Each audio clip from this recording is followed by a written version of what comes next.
Welcome back to the Supercar Connection podcast. Pagani dealerships use me. No one else can say that. Back in the stew. Back in the stew. And I am the best at it. I just need to be known for it. Yeah. So I stayed in the background for a long time because I don't like the front end stuff.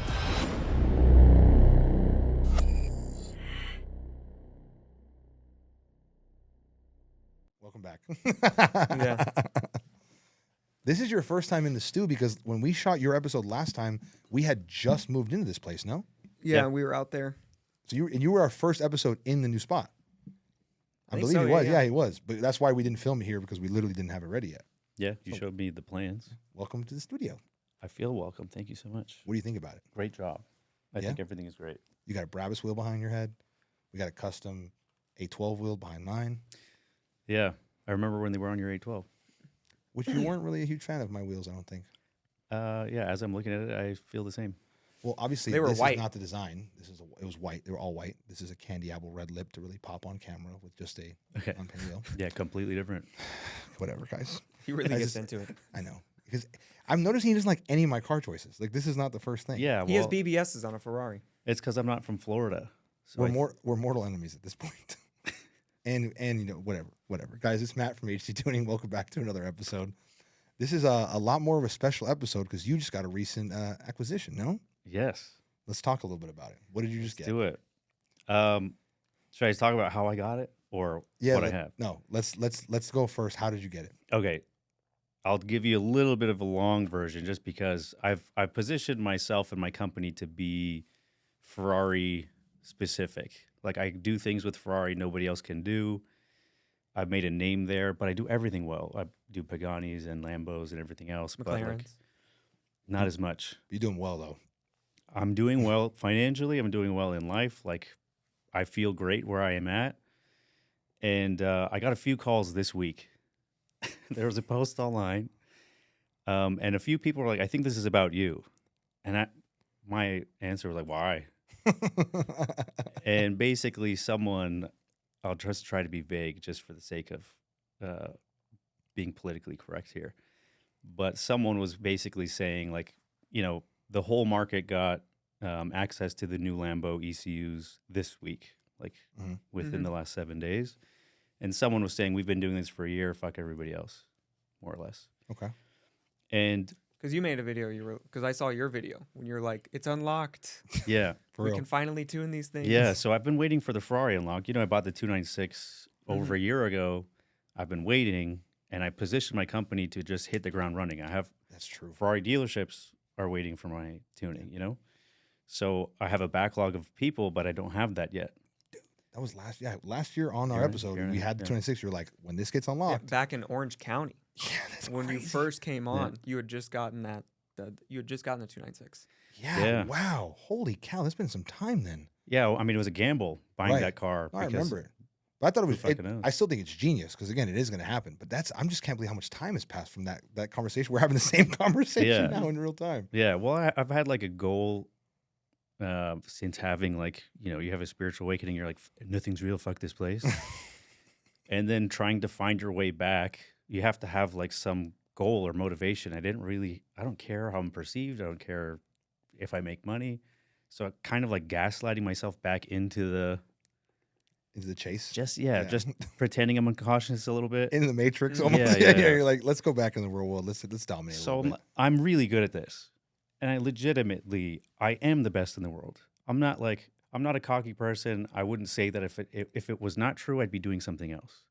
There's stuff that I can do that nobody else can do, and I know that when I'm looking at code. So I just bought last night on the way home. I bought the map definitions for the Temerario, and I can just scroll down, just looking at code. I'm like, this is this, this is this, this is this. Nobody else can do that. Nobody else is tuning like that. Just my specific brand of autism figured this out. Right. So when there's a variance between, you know, an SF90 coupe versus convertible, I'm like, oh, they added an extra map here and no one's found it. So no one knows how to make power on that. No one can even beat stock power because they haven't found a specific torque limit. So how do other people, if you're reading it code by code and you're tuning that way, how do other people tune? Most of it is, if there's only a few of us making shit. Mm-hmm. And then Then a lot of people selling what the few yeah, people make. it's a pyramid shape. When you say making, you mean producing actual tunes. Correct. Changing the stock ECU format. Yeah, not the format, Or but yes, whatever the right values. Yes. Mhm. What's values? That's the right word? Yeah. There's only a couple people actually changing that, Well, the people are changing it. There's only a few people that are creating it. making files. Other people are copy pasting, Control C, Got it. Control V. Got it. Most of the tunes, either that I have to fix or that I get a car that's like a lot of dealerships use me to flash cars back to stock. I look at everything. I'm like, what do they do here? It's the exact same shit every time. Like, you know why McLaren has a bad reputation? This is like something I really want to talk about, is that McLaren as a brand has taken a huge hit because of the aftermarket. Mm-hmm. Everyone thinks it's an unreliable engine. When it first came out, it was bulletproof. Ricardo made it. It's a racing engine. It was already on the shelves. It was proven. But every tune I see, every single one that's not for me, they reduce knock sensitivity and they reduce knock step. Knock step is each time it hears knock, how many degrees it can pull. The car's fast enough. Fuck you, don't do that. Fuck you, don't do that. So what is that? So what you just said is a different language. Okay, well, knock step. It hears that the piston is pinging. It's going like this in the cylinder, right? Mm-hmm. And then it's supposed to pull timing to protect itself. Okay. Yeah. So you're cutting its ability to protect itself off. Gotcha. And then you do crazy shit like rolling anti-lag and lean it out. And so just like, it's just guessing. This isn't fine tuning. Mm-hmm. Right. This is throwing the kitchen sink and then, you know what I mean? Right. And the brand McLaren has suffered irreparably. I mean, they suck anyways. They're doing they haven't done themselves any favors. A. You heard me. Within reason. We'll get back to it later. So they have enough problems, is my point. But like until certain people entered the tuning place, and then like legitimately down to every single byte is changed exactly the same way. Not even a single idea. My tunes are different every year. I polish things every year. So when I like load something into my computer, I'm comparing it to similar files that I've done before. I only look at something I've made within the last fiscal year, because that's how much I evolve every year for 20 years. Nobody else is doing that. You buy. I was going to name a brand. Fuck me. You buy a brand name tune today, and in 10 years, it's the same thing. Got it. You're actually making them better. You also need experience. Nobody else is doing that. And feedback. I'm constantly getting better also. So like my skill set evolves as the more stuff I see. So I have been playing with the map definitions for the Ferrari ECU that I'm not even in yet. Like I smuggled files out of the factory, which is hard to do. It's expensive, but like I know that this is the future of my business, so I need to be the best at it. Right. So I invest the time and energy that no one's willing to do, and no one's capable of doing what I'm able to do, frankly. So because of that, Yeah. you felt the need. Okay, so I did all this focus on the Ferrari world, and then when the Lambo ECU got unlocked, AutoTuner unlocked it. So it's one of the tool makers that we all use, right? So this interfaces with the computer, reads out code, I modify it, shoot it back in. So they announced that they released the unlock. Everyone in unison went to ChatGPT, make me a thing that says I unlocked it. And then there's a video of someone saying, I've been doing this for a year, fuck you guys. So a few people called me and said, I think this is about you. It's like, why me? I'm not bothering anybody. And then I went to sleep thinking about it. And then I was like, I'm still waiting for the Ferrari unlock. But if that's available now, what's stopping me from getting this now? Nobody. I've heard that it's better to go down swinging two swords than two shields. So I was like, instead of Thanos collecting infinity rings or infinity stones, I'm collecting generational debt. But On the 296? yeah, the 296 drops. Like, I'm not buying these. If I was buying cars to collect, I'd have a Diablo, I'd have a Testarossa. I like old shit. Mm-hmm. This is for development. This is for you to like. The first car I ever tuned and was good at was the E30 M5 because I had one, and I spent night and day tinkering with it and became the best in the world at it. I was able to do things that nobody else could because I had the passion for it. Yeah. So as I drove the 296, I'm like, you know what? There's too much torque coming in at this RPM. I'm going to modify this way, that way. As soon as I get in, something that nobody else can make off the bat. And one day I've only had it for 24 hours. It's awesome. I have the same ideas for the Temerario. So basically, like, I go to sleep, I wake up in the morning, and I'm thinking, like, if I'm under someone's skin, why don't I just crawl around a little bit in there? Because I must be doing something right. If when my competitors are going to sleep, they're dreaming about me, it's like, fuck. When you don't do anything antagonizing ever. No. You're one of the most relaxed, calm people I've ever seen on the planet. And again, and I say this I say this as respectful as possible. You don't even really make a social media like direct effort. You're very word of mouth business. Yeah. If you know, you know. Yeah. Well, I posted something recently. It's like, I make money whether you guys see me or not. Like, my money doesn't have anything to do with, I don't do a lot of retail. It's all business to business. But my business to business has grown because my competition sucks, not because I'm advertising. I don't spend any money advertising. That's my point. Yeah. People find you. Yeah. So like I just yesterday I did Alex Warren's SF90. I don't know if he's okay with me saying it. I think he would be, but he called the manager of a Ferrari dealership and said, "Is this okay?" And he's like, "Use my tuner." And he's like, "Who's your tuner?" And they both were like, "Oh, Matt." Like, do you imagine how reliable I have to be as a person to get, because the dealership is risking their franchise license by anytime some shit like this happens. You know what I mean? Very true. So when I was talking about knock step and stuff like this, it's like with cars, things can happen. Things always happen. I'm not the let's push, send it to the moon person. I do like OEM level stuff. I do executive cars. I do people that buy the car from the dealership and want it a little bit better or louder or whatever. I'm not sitting at the drag strip every weekend where I need to hit.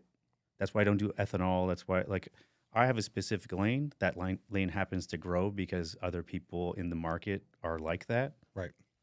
And this is who I'm servicing, and it happens to be working out for everybody involved. But, you know, like for the SF90, I developed a tune where I'm modifying the hybrid system. No one's ever touched it. No one knows how to do it. Modifying the hybrid system. Yes. That's the next 10 years of tuning, no? Yes. Awesome. That's mine. And here's the thing. This is going to be surprising. I'm not going to release it. What does that mean? I'm glad you asked. Because I know that I spent the time to read how does it work, what happens if I do this, what happens if I do that, before I changed a single byte.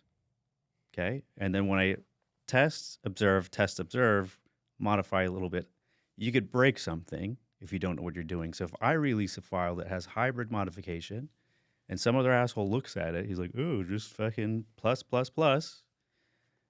then the hybrid system fails. Then people are like, oh, Ferrari's hybrid systems are bad. And then people stop buying Ferraris. Then people stop tuning Ferraris. And then the whole market suffers. Just the like value's bad because, we watched this happen. We watched this in real time. You were here with me watching it happen to McLaren.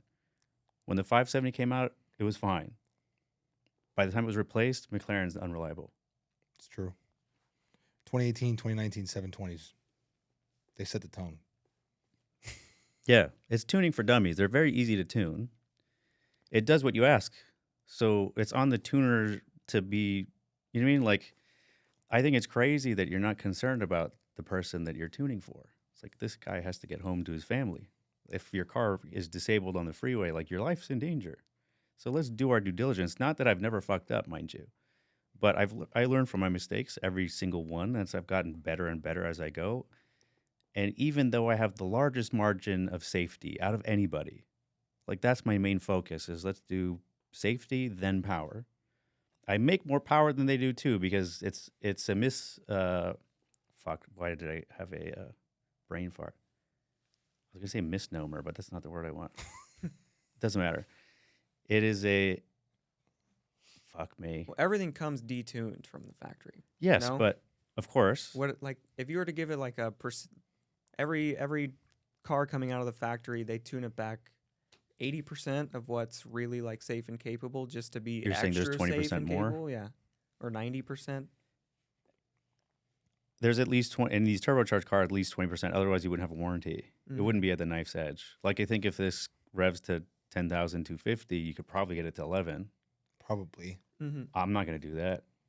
Yeah, but yeah. I don't raise the rev limit on any of my tunes. Like if you ask for it, I'll do it. But like the default tune that goes around for the McLarens, they're raising Right. the rev limit, and then if you look at the power curve, it tips off before redline. So what's the point of going instead of you're here? Yeah. And defeats that's the purpose. stressing everything out. Yeah. Then your cam phaser goes out. It's like, oh, I don't know. It's just a cam phaser problem. It's like, is it? No, not at all. I mean, could be. You have to be extra to try to add a rev limit or cut your RPMs on an Aventador. So you just bought a Temerario. Yes, Did we say that out loud? I bought a Temerario. I don't think we said that officially. If you guys can pick up on that. I'm not even sure how to pronounce it. Temerario. Temmie. Temerario. The Timmy. Temmie. The Temmie. It's not a good name. The No. Temerario? Cool car, though. Very It's 'cause cool you guys, car. You guys don't have any Sasson. That's why. What is that? Temerario. That's perfect. Sassoon? Sasson. It means like you don't have any little swagger. You know, Okay. you know what I mean? You use big words. I use weird words. You use big words. He uses Spanish. Just to try to Pretends like he's doing something fancy. It's the only leverage I have at this point right now. I understand most Spanish. Grew up in we're standing in North Mexico right now. It's definitely a cool car. The back end is crazy. Yeah, very reminiscent of the Tumbler in the Christian Bale Batman. It's very sure. aggressive looking. Don't follow one too close. Yep. You will definitely get a cracked windshield because there's nothing protecting the Nothing. rocks Just from Flipping the up everything. It's like I was Oh. following an R8 without a bumper on a rally, Mm-hmm. and I was like, I can't follow the bumperless R8 anymore. Cooked. Yeah, But this is basically like, as far as the wheels are concerned, you're running like a bumperless setup. yeah. as far it's as the wheels are worst concerned. possible car you could follow. You are I think. throwing rocks. Yeah, which Terrible. I'm okay with. Yeah, you don't care. Yeah, and hate- you're gonna be behind me also. So good luck. That car's not that fast. It's not that fast. You just want to have this back and forth again? It's not that It's a fast. sub 10 quarter, isn't it? It is a sub 10 quarter. It's sub 10 quarter. Until we do an official correct battle, I don't give it its flowers. All right, guys. So we What is already took the cars out a little bit, had some fun. You guys know I got the 750. Matt has his new Timmy, and we did a little bit of a little poll, like with a little 40 banger maybe. I don't know. I was just pacing you. So Matt's gonna really act like it's nonchalant, so he can say at the end, "I wasn't really trying." I So wasn't I'll trying. be the one that gives all the details. Matt can act cool over there. We were doing a 40 roll, and I slipped in third gear, and he went out. He went a half a car length when I slipped, and then I couldn't catch up. So of course he's gonna beat me. If I don't slip, I'm winning that race. From my perspective, it didn't look like you floored it. I also had me and Destin in the car too. That's a lot of weight on a McLaren. Okay, that's fair. Who cares? I care. Your I just got that car. Matt's already walking me, and then he's gonna tune it. Your car- Imagine how fast that car is gonna be when he's done with it. Your car teleports. What's it matter? You're fast enough. You don't have to beat me. I'm not that fast. That thing is fast. I know. That thing is fast. What Yeah, I'm we what, can agree on that. what then. I'm imagining though is when you tune it, Okay. when you put your hands on that car is already ridiculous. When Yeah. you put your hands on it, we don't know where the limits are yet. Comparing the two, the 296 and the Tem looks far more detuned. Really? That's so scary. The It's only got 980 horsepower or something like that. no 920, I think, which is 100 more than the 296. If you but watch CarWow, they do dig Temerario Revuelto. Temerario wins, which is wild. So again, if you're telling me that car is detuned a little bit, like that, a lot of bit. that car's gonna be insane. So they sandbag it so it doesn't beat their Revuelto that bad. And they're gonna have a perf or whatever the fuck later, and then they're like, "Here's a Here's- $250,000 option," and they just Here's the car. Here's Yeah. the car the whole time. Here's the actual car. and then they just give you some bumper shit and an HD tune. The only difference, like I read if it was a Cyan or a Centenario, one of these special edition cars, I read the ECU. I was like, this is 100% an Aventador S. Oh, they're all like that. I'm pretty sure they're all just No, well, rebodied. like- The Cyan's hybrid. The Centenario is not. Okay, so it's Centenario. Centenario's got to be it then. But Cyan would still have the same ECU, just maybe Yeah, have a just has a separate hybrid thing. system. So if you said that you already know how to tap into the hybrid system on the 296, that means you'll pretty much figure it out and know how to do it on the Tem then. I did it last night. I figured it out last night Oh, got on it. my way home in the Uber. So like if you're on, like you were on your phone, you were just in the back of an Uber figuring out how to tamper with a hybrid system. Yeah, Through code. got it. Wow, spot on. That's awesome. I want to talk more about it, but I don't even know what the right questions to even ask to try to address the hybrid system. Yeah, well, like I said, it's not something I want to release. Like on my own stuff, or like as soon as it's out, it's out. Okay, so and then when someone fucks up, the whole industry is going to suffer. because technically, if we're tapping into the hybrid system alone, we're tapping into the electric motors independently. They're going to be completely different. You usually tune them separately. Right. So like, the ECU is covering two different. This is going to be my question. Ice and because when you're tuning the actual motor, like you're tuning a lot of different stuff, torque, air fuel ratios, all kinds of stuff. When you go to the electric motors, what exactly are you working on only? Is it just the torque? It's just torque output. That's it. I mean, there's actually way more maps than the Temerario. The file's 10 megabytes. It's a good little file. Well, like the 296 is 8. So it's the next generation up. When I started doing tunes, it was 15 kilobytes. So I was desoldering chips on a bench in fucking Melbourne, Australia, and then it's like one full throttle map, one part throttle. Like there was nothing to it. Now sifting through all this shit is mostly garbage, or like stuff you're not supposed to know is in there. Like the car can be taken over remotely. Oh, that kind of stuff. The stuff they really don't want to say. They don't want to say out loud. That is a real thing. I would be very interested. We've seen it. Yeah. You know, I commented. I remember the 296 GTS that crashed in Malibu or whatever the fuck that was. I commented on one of the threads. Someone was like, "Oh, someone remotely took over the car and put it into a wall or whatever." And I was like, "Look, my job is to take over the computer of a car. Like it does exist, but that's not what that happened there. Like it might be spiritual in the sense that someone stabbed his voodoo doll right at that time, but that's not what that looked like to me. But it's in there. Does exist, and that's why everything has tech now. That's why it's so tech based. That's why we'll never have like the authentic cars that we like anymore. No. And that's why they say, or they're trying to pass this bill that cars that are connected in China can't be sold here. Anything they say China's doing this is because they stole it from us. We're already doing it. Yeah. They've been TikTok's doing that a spying long on time. you. Yeah. There was a whole demonstration of some hackers took over. They remotely controlled a Jeep Grand Cherokee back in like 2015. Yeah. It's existed for a long time. It's always been funny to me when people are like, "Oh, I'll never get an electric car," because then it's like someone could just take control of that car. I'm like, they can do that. Yep. In any car, my brother. Yep. It doesn't have to be electric. It's 100% I hate true. to break it to you. That car is controlled by a computer. Yep. They can get into it. 100%. Well, that's the thing. It like became a popular concept with Tesla because like finally the average person started thinking about it. But like if you have a half a brain, you sit there, you go, this is still electronically enough where somebody could take this thing over. Yep. How about a 4C with no power steering? You'll be okay. They can't steer it. You're right. They well, could it's take, also they could that's take the accelerator. probably why they don't make this shit anymore. Yeah. They could take the accelerator and mash it down, I guess, on you. But Yeah, you'd be fine. but you could put at it least, neutral you could or at least steer. Yeah. Yeah. Neutral. Yeah, great tip. If your gas pedal ever gets stuck or lodged for some reason and you're going, switch your car to neutral. Did you guys see that Netflix special Crash? I think it's No. called? Some crazy bitch like killed her boyfriend just speeding into a wall. He could have just popped it in neutral. That was a Netflix special. Or that was like Orange. Yeah, County the special? Netflix. It's on Netflix. It was number one on Netflix for a little bit. I'm not a big Netflix guy. I'm not gonna lie. I don't take you for a big Netflix guy either. I'm not. You also, But my brain moves a lot. That's so what I'm figuring. I There's no way nah. that you have like an easy time falling asleep. I can't believe that. Falling asleep, fine. Staying asleep, no. Like I slept 3 hours last night. I got home at 2. I was up at 5:30. Well, if I'm looking at code, but like an hour before I'm going to bed, there's no way I can. I mean, not like I look at code, but I'm saying if I was at that mental capacity of doing that, there's no way I could just fall You're on the asleep. like charts. It actually is Yeah, very. exactly. It's a very exhausting thing. Like I actually have physically imagine. shrank. I don't like since I have been on this mission. I've physically shrank because I'm using so much resource. to dial all this in. Yeah.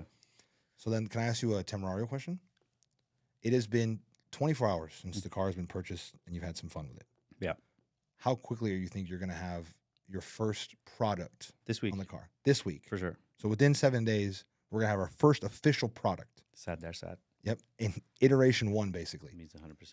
Yep. 100%. Iteration 1 will officially be out. Yeah. So that means if anybody's watching this episode, they can probably, within a week of seeing this, there's an HD product out there. Yeah, by the time this is out, I have come, let me improve this car for you. Like when I was following you and I had to downshift, I'm like, there's no balls at all Right. at low RPM, and it's for a 1,000 horsepower car ish. I shouldn't have to downshift 3 times. Like just, you know what I mean? Like I could just make that a little bit better. There's a lot of things that I experienced driving it that I'm like, this, I would adjust this or this. This is fine tuning. And you don't really get this if you're, imagine the people that are distributing files to all the big brands that you've heard of. They live in tiny places in Europe. They have 1 liter turbo diesels. They're screen tuning it. Like how many Temerarios are in their country? You know what I mean? So like, where the fuck are you testing it? And how would you know if this is good or bad? And you know what else I noticed is when it's in electric, I like the Ferrari more because the throttle, all of a sudden the throttle's dead in the Temerario. It feels like something's wrong when it goes to electric mode. It's like I have to give it way more throttle before it starts moving. Because you know the engine turns off and it's like, Right. when you're a car guy, the engine turns off. It's like the SpongeBob. Yeah, well, Yeah. immediately Yeah. tight. Yeah. So, You did not just make a and then SpongeBob reference. and then you have to give it too much gas. Right. Yeah. So I'm like, okay, I'm gonna look for that because that's just something that only Matt can do. You know, only Matt is.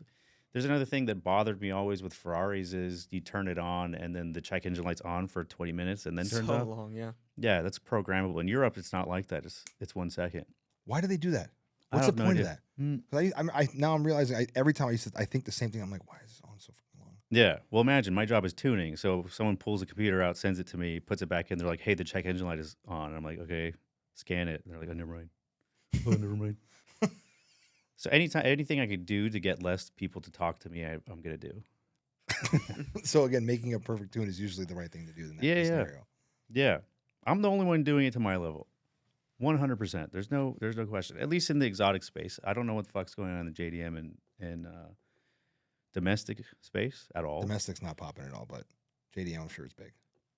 The Z06s have barely gotten unlocked. Yeah, I know. Barely. And we're 3 years past that already. So it's not looking high. How you tune it is very different. The knowledge you have to do that is very different than the knowledge I have. Yeah. They wouldn't be able to do what I do, and I wouldn't be able to do what they do at all.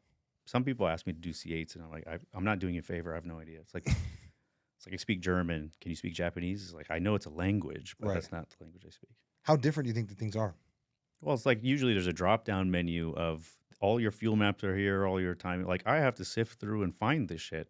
I'm looking at code. And then it's in that. And one reason I called myself HD is like it's the minutia. There's little bullshit like the exhaust flap. If it doesn't open 100%, it's gonna use this torque limit. And a lot of people sometimes they'll have a exhaust that doesn't have a flap, and then where's my power? No one's gonna figure that shit out but me. Because you have a skill set Yeah. that very few human beings on the planet possess. Being able to. I think I'm the only one. Across the I'm world. actually, I swear to God, I'm the only one of whatever this is. Not just in work, but I've always felt like I'm an alien. You're basically like AI, pretty much what you are. I really resent that you said that, but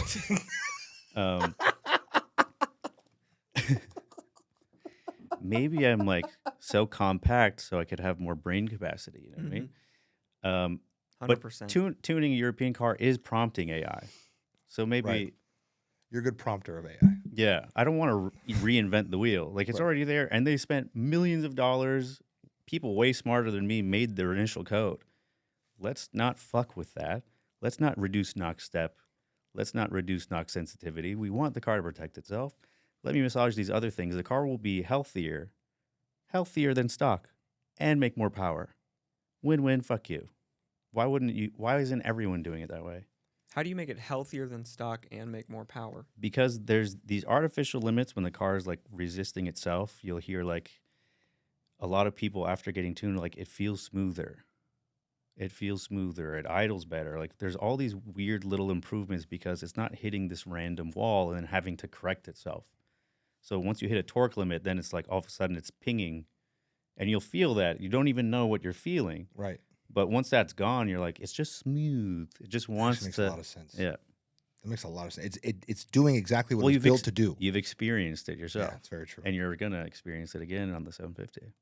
I can't wait. But the way you described it, though, like nobody can even put it in words like that. It makes complete sense. You just basically unshackle the car to be able to do exactly what it was always meant to do in the right way.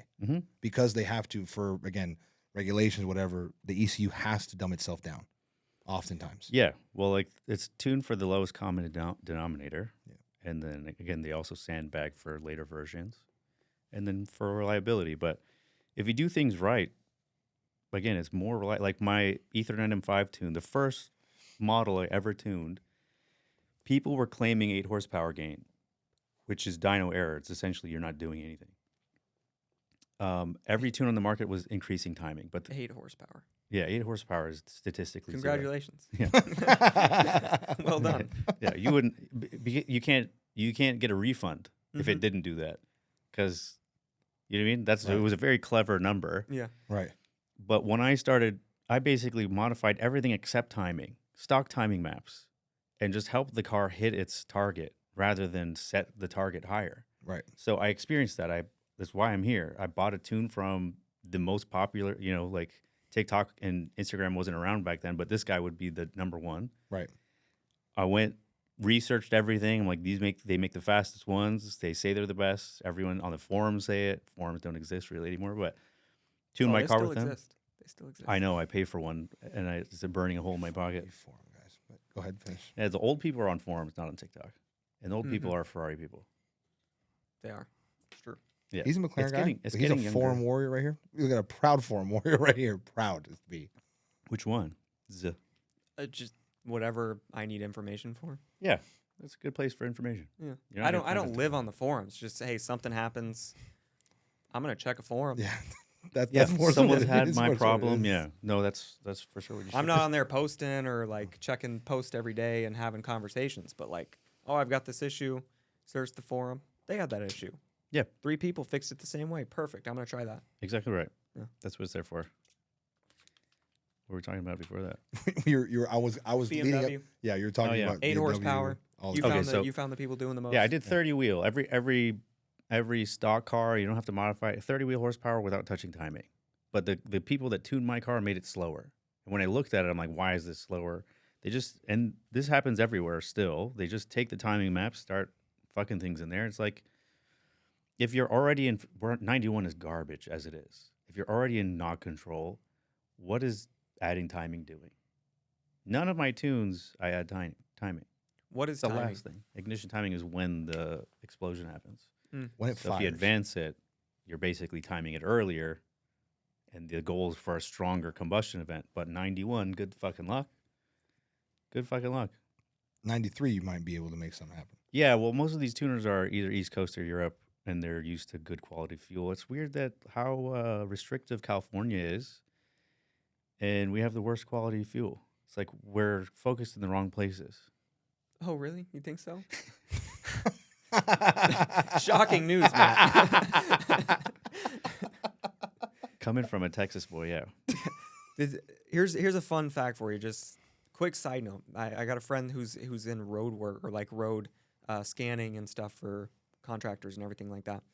The average cost for a lane mile of road in California, $127,000. Wow. A lane mile of road. The average cost in Georgia is like $17,000. Wow. There's a lot of people patting their pockets, yeah. Yeah. So a fucking 10x. Apparently only a third actually goes to the contractors. Nearly 50% goes towards servicing the debt on the roads. Wow. That's the whole so system's bad, fucked. So it's really bad. Anyway. Back to the tuner bad world. side. Yeah, tuner world. This is what I want. Can I ask a question? Sure, Cool. yeah, go ahead. Can you talk a little bit about what your first product will look like for that car? Do you have any projected numbers you might be able to hit? Oh, I know how you conservatively 100 wheel. Conservatively. Oh yeah. Conservatively. Yeah, without breaking a sweat, for sure. You hear what you're saying? Yeah. Conservatively without breaking a sweat, like it's drinking less water. On 100 91. wheel. 100 wheel. Wow. Easily. I bet you I could do more, but I'm not gonna do it on someone else's. I think I'm not even gonna put it out there. All But right, fine. I say 100 wheel on the Urus. The last one we dynoed was 130. So you'll see 100 wheel. Like I know what the code does. So the way it looks, there's a lot of headroom. So you're going to be on a dyno later this week? I would love to, but it's so hard to find dynos now that do these new cars. That's my biggest How? obstacle right now. What? Because What's the challenge? if you go to a load bearing dyno and you show 300 wheel horsepower gain, everyone's like, this car from the factory says 900. Why is this making 6? It's like, fuck you, read something, you asshole.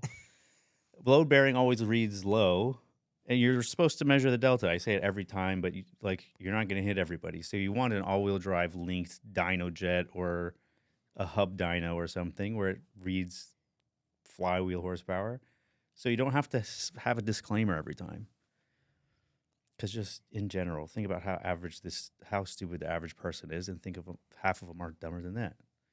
Very, very fucking true. So yeah, It's very hard to very true. explain this every single time. So rather than put out, I don't want to do it if it's like that.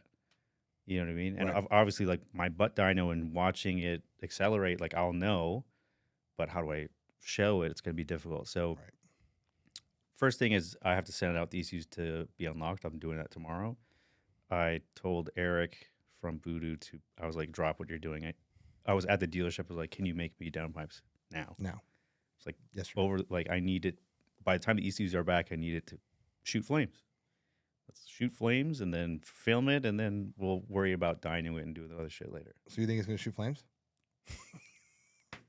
How crazy of flames do you think? I don't know. I mean, The way that angle of the exhaust is too, I'm looking forward to it. That angle of the exhaust, it's like just at an angle enough where you're going to be like spitting into the air. yeah, It's going to be awesome. I think it's gonna look cool. It didn't take me long to find the maps that I need for that. I'm very curious how to look on the 296. Every Ferrari that's holding flames, they have me to thank for that. Didn't exist before I came around. Like your 812. I don't like when it's that BMW blah blah blah. I complain about this in my personal life all the time. If you hear a Harley drive by, you're like, oh, fuck, we all have to just sit here till it leaves. It's the same thing with a kid with a 340i. It's the same thing. You're Right. 3 miles an hour, blah, blah, blah, blah. It's like Right. everyone hates you. Shut the fuck up, please. Right. But when you do that on an exotic car, exotic cars still kind of sound good, but you can hear it sounds tinny. It sounds like something's going to break because something's going to break. Even when I do the obnoxious stuff, I do it in a way that's kind of classier, as classy as I can make it. If someone wants something, I generally do it, but there's certain things I won't do.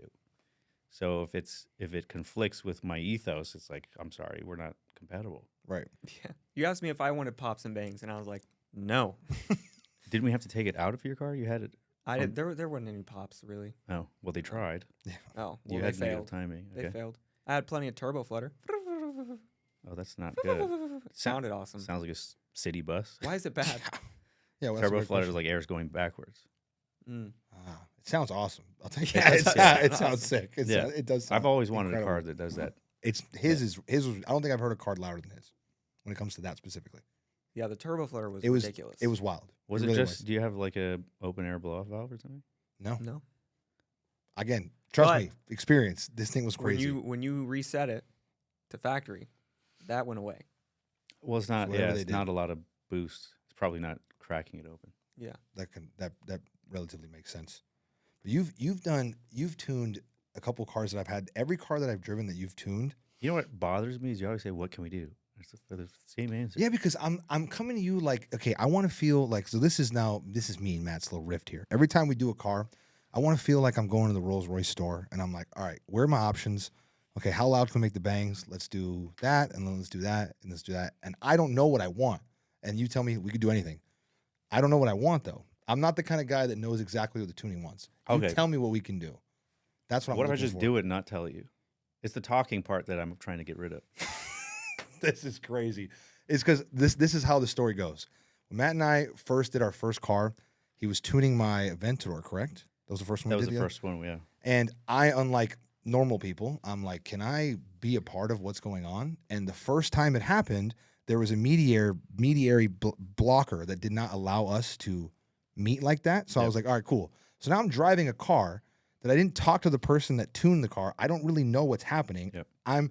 My old man is very hands-on, so I at least like to know when he asks me, what did you do to your car? I go, there's fire and it's louder, it's faster. And he's like, well, what did they do? I don't know what to tell him, right? Sure. So finally, the second go around on the Aventador, when we made like the Aventador, like the ones you guys have seen where the flames are like this big, we did it together in the sense where I sat over his shoulder. And we started that. Yeah, correct. We started that whole trend. And we literally, I sat there and I was like, what can we do?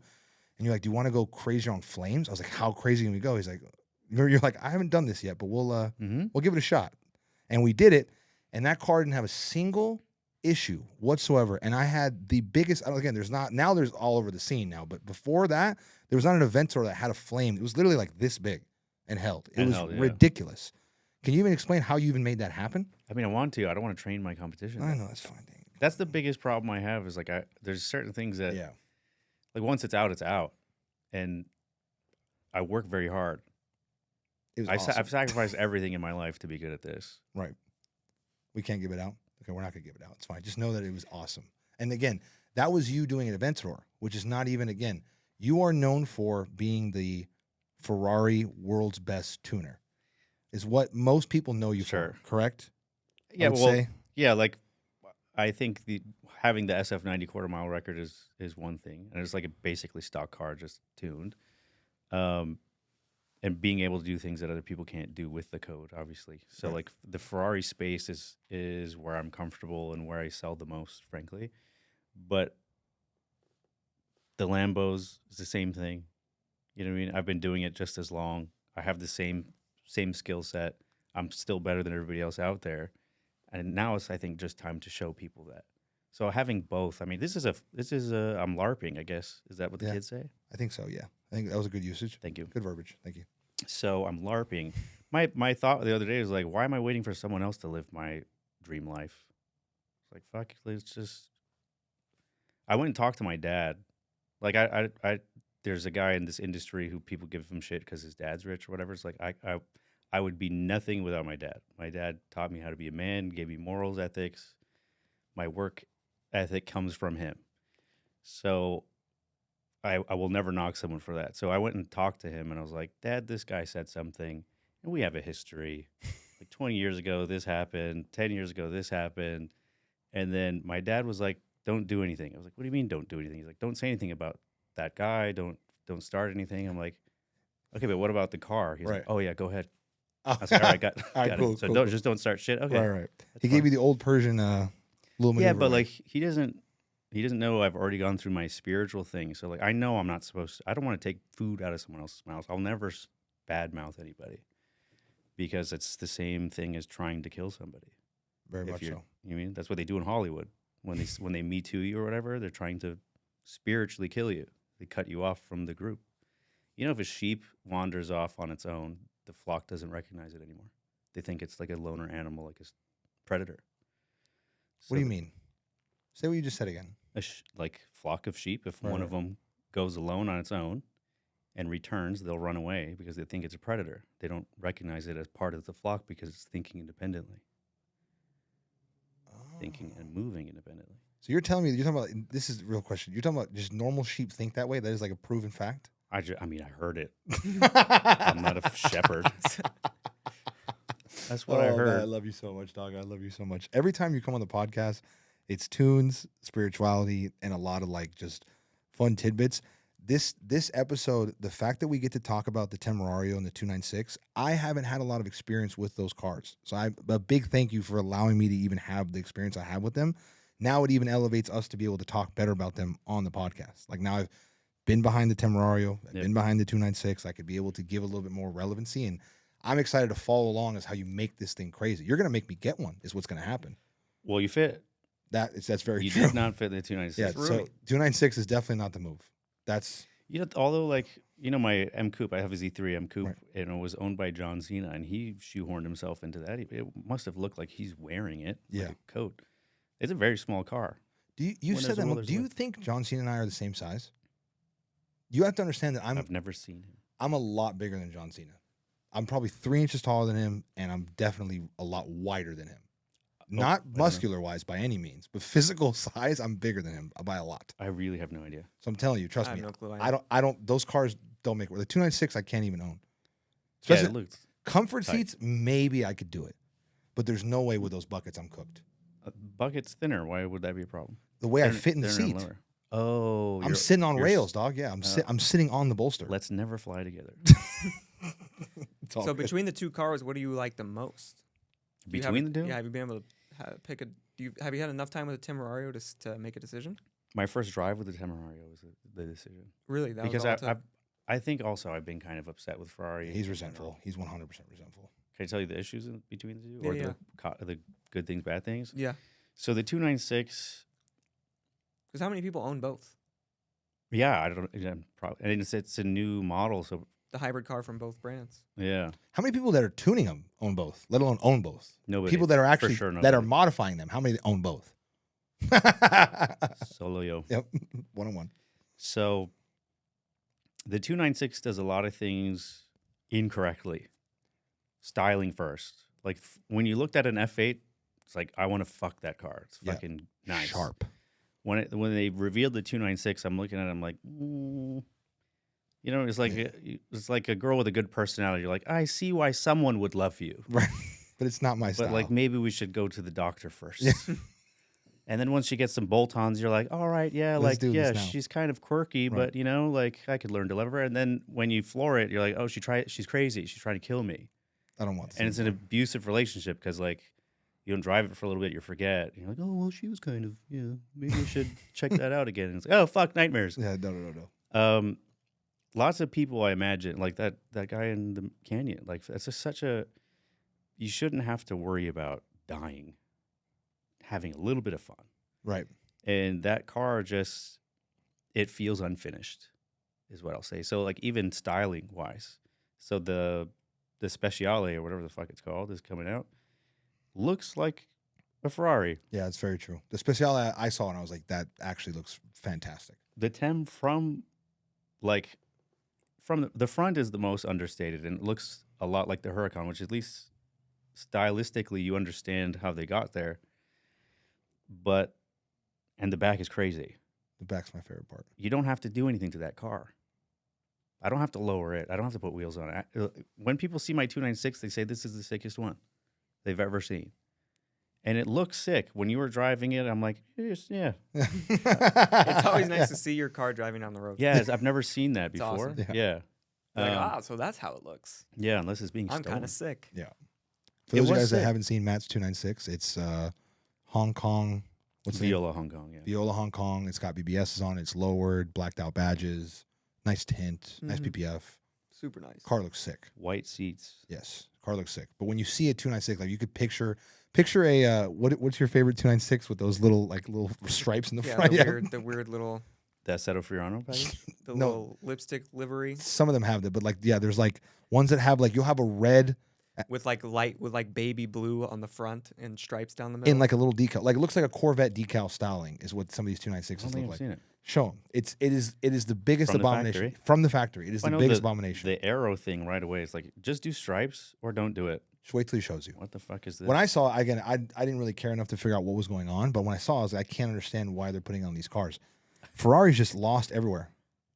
That's just an unfortunate spec to begin with. No, Right. but that is a design. Like you can pick. Unfortunate stuff, but this the front. this front design, no matter what color you do this in, No, that's going to be terrible. So there's people that have like a red one with yellow, or Yeah. red. There's red with silver. That even looks terrible too. It's bad. Like Well, you why is know- that even an option on the car? Yeah. Well, they're supposed to reject shit like that. But also, like, they should reject the Lucia. We'll come back to it. But I was going to say, when I was sitting in bed early when I was deciding to buy it, I just looked if there's any for sale. And then I went and looked at 3. There's one that was, this new blue is super sick. I'm very partial to blue. It was more expensive. Then there was a yellow with orange interior. weird. Yeah. Very Ronald McDonald. Yeah. Very like child sex trafficking. Right. Very much so. Not that those things are related. But I think they're going to have a hard time selling that. Like, no one wants that fucking spec. And then black was just boring. Somebody will get it. And then you wrap found it. Orancio Zanto. Yeah, and that's Ball knowledge. in That was Ronco Borealis for as far as I was concerned. So that was ball knowledge right there, baby. Ball knowledge. It's the next one. Yeah, I know. That's the one that I know. And then he Yeah. says the right one. No, I said when you said that, I was like, for me, that's Bianco Borealis, and you could have told me that was that. Borealis. Yeah, I wouldn't have questioned it. But then you say the actual one, I'm like, all right, that makes Borealis, sense. Atlas, Zanto. Got it. In that From order. light to dark. Oh, okay. Yeah, I mean, orange and black is good for numerology. I think they add up to 33, both of them, which is the number of influence, which is what we're doing now. So you guys understand too, added part of this story. I woke up and I felt like there was like I could feel the universal energy was picking up, and I was like, what is happening, right? And again, people, and I'm starting to realize that these things are correlated, and this is not the first time he's done this. Matt has a funny way of knowing and feeling that the universe has like an energy buildup. There's been times where he'll text me and he's like, I think something's gonna happen, like the markets. And I'm like, okay. And then usually a day or so after, something happens. So to make it just funny, right? Matt calls me at like midnight 30 on that night, and I don't pick up. I'm asleep. I wake up in the morning. I see the phone calls. Like, all right, when I'm done with live, I'm going to call him. You text me in the middle of my live, and when you're all the energy's brewing, the market, NASDAQ had its largest single day sell-off in history on Friday. I didn't know. NASDAQ dropped 1,100 points. It was in a straight free fall, doom, after having one of the biggest rallies that it's had in years. So add that into the energy burn. When I got off the computer, I was like, damn, we really sold off. I look and Matt's blowing my phone up. Hey, call me. I was like, all right, cool. That is, there's no coincidence in that. Well, now you're making me think it was a bad idea to buy it. Why? No, not at all. Fuck. Not at all. You can make money in the market Yeah, going down. I make money in the market going down. No, I don't. I don't believe in that. I believe that if I do, and I've been right in my case, if I do the small things right, God takes care of the big things. It doesn't make sense that I'm successful without advertising, without, you know what I mean? Like, all I've done as a human being is become a better one, like spiritually try to do the right things, and these little things that I've tweaked have just made money. It comes to me. I don't do anything. Good. You're a good person. That's why. Well, I mean, it's not for me to say, but I try to be. No, I'm telling you that for that, because like it's the same thing. And like, so like every time you see any business that's just word of mouth, 9 times out of 10, that person that runs that business it takes care of people on the simplest level, and that's why they feel comfortable enough to refer to somebody. Sure. Like, you take care of people. You don't do anything out of reason. You're Which not is a dick. it's also strange because I don't like talking to anybody. Which is very true. That's true. You don't like people. So that is interesting. I was talking to someone last night. I was saying I did a job in Dubai. I did an 812 while I was at the dealership. So I was like buying the Temerario, and I had to tune an 812 in Dubai. He was tuned by someone else, and he was doing 100 to 200 on his draggy. We beat his old one by 0.2 without pushing it. Yeah, without pushing it on an NA car. Right. So like tune to tune, not stock to tune. 100 to 200 miles per hour. kph. Oh, okay. Yeah. I don't know why. Yeah, I don't keep up with, but it's not something Ferrari guys usually do. They're not on draggy. Right. He's in Dubai. It's just kind of like sorry. So Doesn't matter. This stuff that just doesn't matter to me. Yeah. Well, my point. Numbers on the page, I just don't care. It's like, how does it feel? Yeah. It feels awesome. It's fast. It's smooth. Yeah. Well, once I tune this, I'll let people drive it. Maybe that's not a good idea. I'll let you drive it. Yeah. My point was that I was coordinating with a shop there, and when the guy needs something, he's like, "Hey, bro, how are you?" And I'm like, "Fuck, just ask the question. Just ask me the question so I can respond with the answer." You're so autistic. Well, it's the same thing. If someone calls me, I stare at it. I'm like, "Why are you calling me?" I know. Like, this is a text for sure. Correct. There's no reason we should be talking. Correct. Because I could read faster than you can talk. Just give me the information. Who, what, when, where, why. Let me. How do you know that you're friends with Matt? Is when he's talking to you or communicating through text message or whatever, and the formalities don't exist. That's how you know you're friends with Matt. I will say a fat paragraph giving information, and he will hit me with K. And I'm not fucking joking. And I know you don't mean anything by it other than message received. Yeah. But you're looking for It gets me in trouble least with women input. all the time. I can not doubt it. Even women I'm not dating. You just, yeah, exactly. They're like, You almost get in trouble with change. me when you gave it to me with K. I'm sitting here, I'm like, can I at least get an okay, like out of respect? But I know you don't mean it in that sense. Okay, it's good because it's on you, not me. I'm not changing. Well, do you think that your brain is just wired to zeros and ones? Yeah, well, like And you're looking for the quickest output. You know, I'm Persian, so like even Persian parties, like as soon as you announce that you're leaving, oh, why are you leaving? No, no, stay. You just gotta have some cake. Fuck off. So I just leave. It's gonna take some time for people to figure out I'm gone, but they saw me, so I did my job. And like, I don't care how it's perceived anymore. It's like, if you want me, this is how I'm gonna do it. I don't want to one by one kiss and touch people. Fuck off. Fuck off. Have you Can't always do been it. that way? Yeah. Or as you gotten older, you're like, No, I was wired that way. Just didn't have a choice as a kid. that makes sense. Yeah, you were So if forced. I ask you to get lunch, you're kind of sad. No, not at all. Okay. When I call you, I'll make sure not to ask how you're doing, though. I'll just get right to Yeah, Yeah. for sure. Don't. He's Matt. social. Not Whether he how likes are it- you? Just, Matt, this is what I need. That's it. Get to the point. You're a social person, though. You're very much a social person. When you're around people that you like, yes, you can look around. I know you. You are a social person. When you're around people you like, Well, that's You'll talk a little bit. isn't it? you open up a little bit, you smile. When there's more people that you don't know, that's when you're kind of like. But when you're all around fun, you're. Alex Warren Down. gave me tickets to his concert, Uh-huh. and I listened to 1.5 songs and left. Who'd you go with? I don't want to talk about it. Exactly. So thank you. My point exactly. When we all went out to the comedy show. Yeah, that's stuff I like. And then what? We spent 6 hours together. Yeah, that's stuff I like. Exactly. And I will go. So- And I will talk. Exactly. You're Walked social. around Hollywood, got ramen. Yeah. So can I ask you something? You can. You say confidently Hmm. you are the best at tuning exotic cars. 100%. What makes you say that so confidently?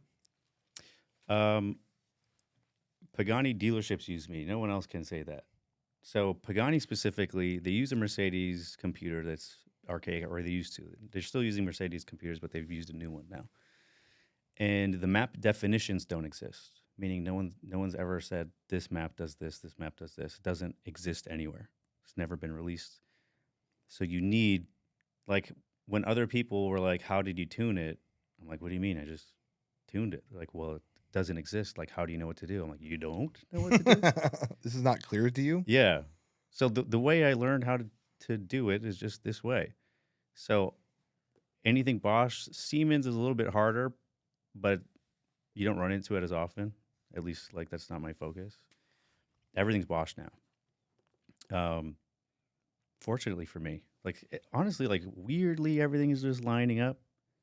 You know, I just had a birthday. This car, like, If we get into the birthday stuff, you guys would understand why everything's more significant that we're here now too. But you're 100% right. yeah, I feel like, yeah, the stars aligned, and it's just like when opportunity knocks, go for it. I saw 666 a lot when I was at the dealership, and I usually don't argue with the universe. Like, when it says don't, I don't. But I'm like, however this goes bad, however it can go bad, the future of my business and industry is reliant on me being good at this. It's very true. If I am known for being the best at this, I'll have a different life forever.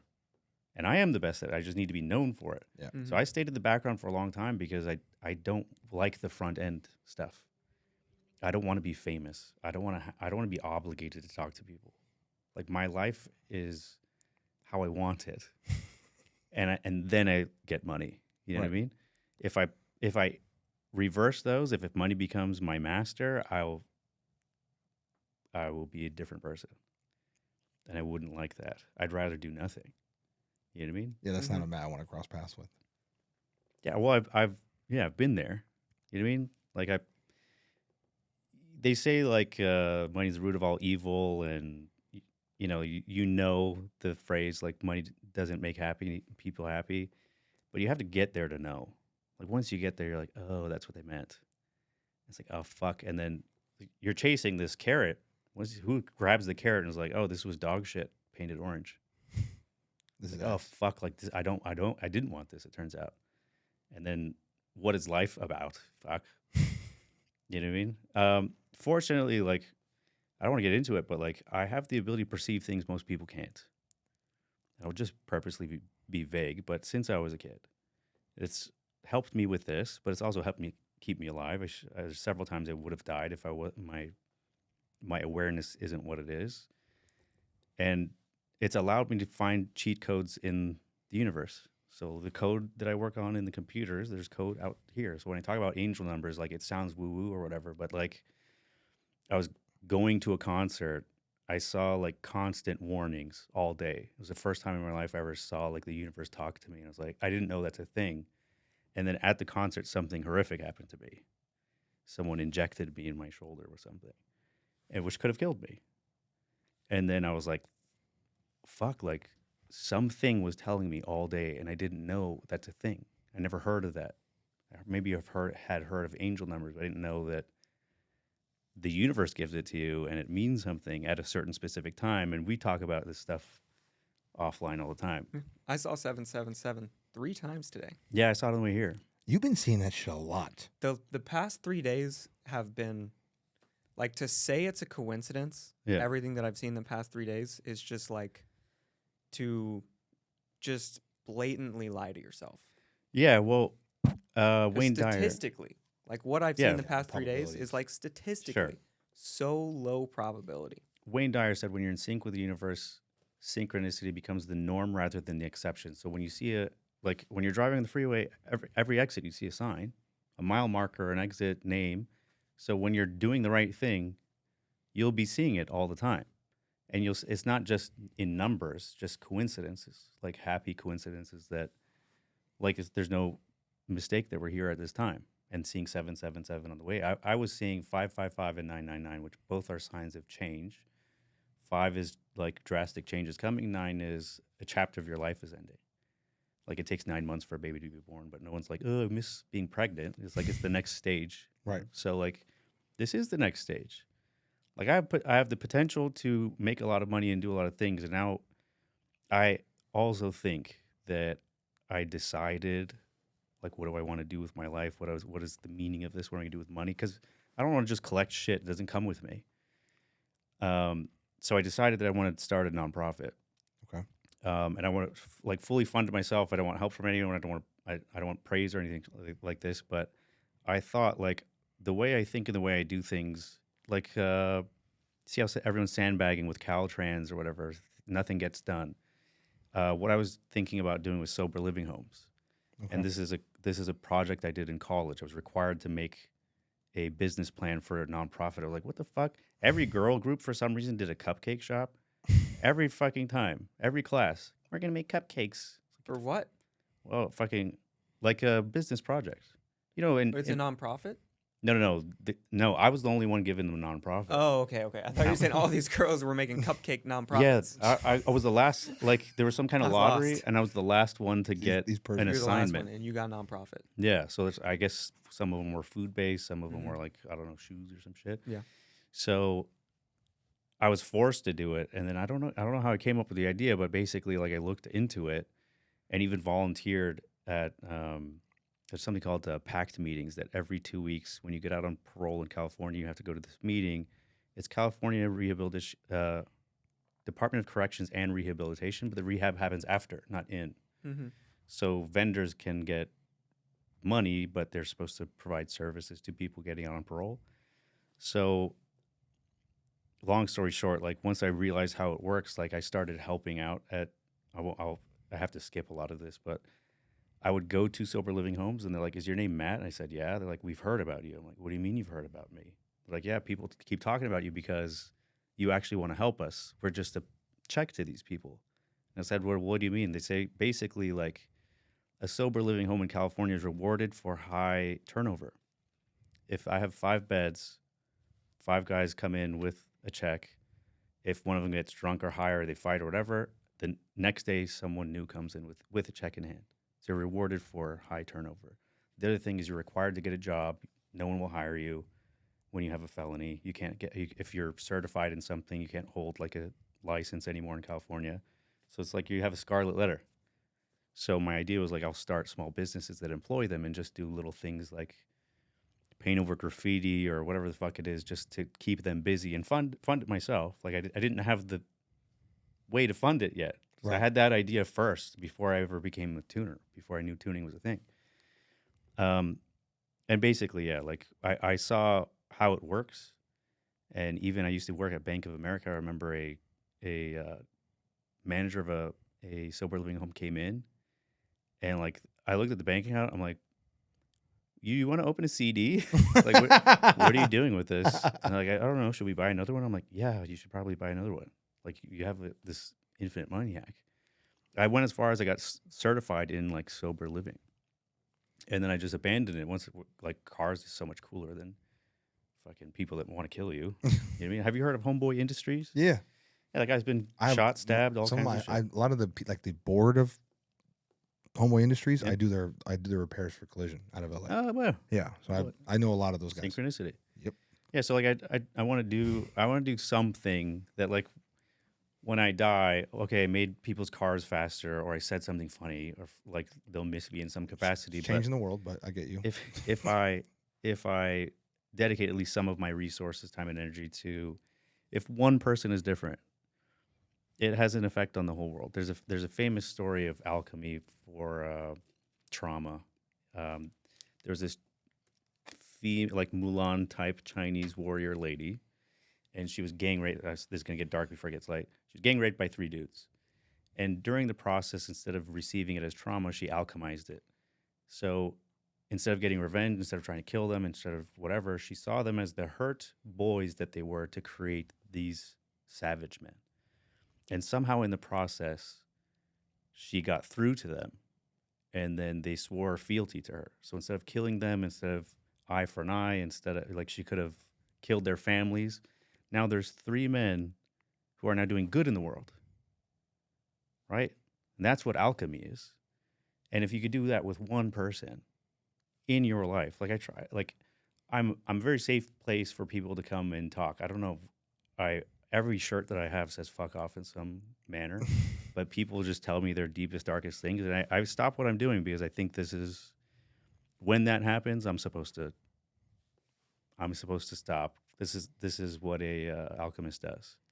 So, like, okay, God put you here, and I will help. And the same thing, like if I see someone with a flat tire or some shit, I stop and help. Do you think the fact that you see like habits and certain things in life more logical based is part of the reasoning for being like that? Well, it is code. There's a way it works. Whether there's a God or not, it doesn't matter what you believe. There's a way it works.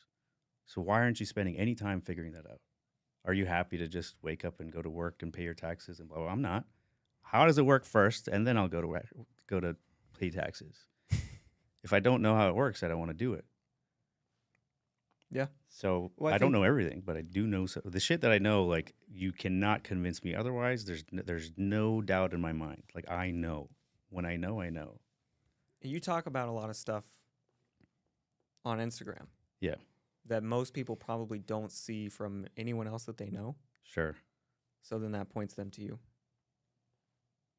Yeah, I mean, when you're gone, what do you have to show? Just the stuff we had, you know? Mm-hmm. So I try to do it every now and then. I don't want to overload people. But, like, I've learned a lot in business, like learning how to not get revenge. I just taught someone, something happened recently. Someone I know, he had a fight with his sibling, and she, like, destroyed his room, and he's saying he's going to get revenge and all this stuff. And a lot of bad things have happened to him recently. Like, he crashed his boss's car. He's upset all the time, broke up with his girlfriend. Girlfriend, kind of an energy vampire. She might be the source of all this. But I heard him on the phone complaining, and then when I saw him, I was like, God gets revenge, not you. So if every action is independent, you're responsible for your actions, she's responsible for hers. So imagine, independently, you have now done something to someone, and you're responsible for that karma. But if someone has wronged you, the universe will correct itself. And when you step in front of that and you do it, you're taking their karma and the one you just earned. It's like double bouncing on a trampoline. And that is how it works, period.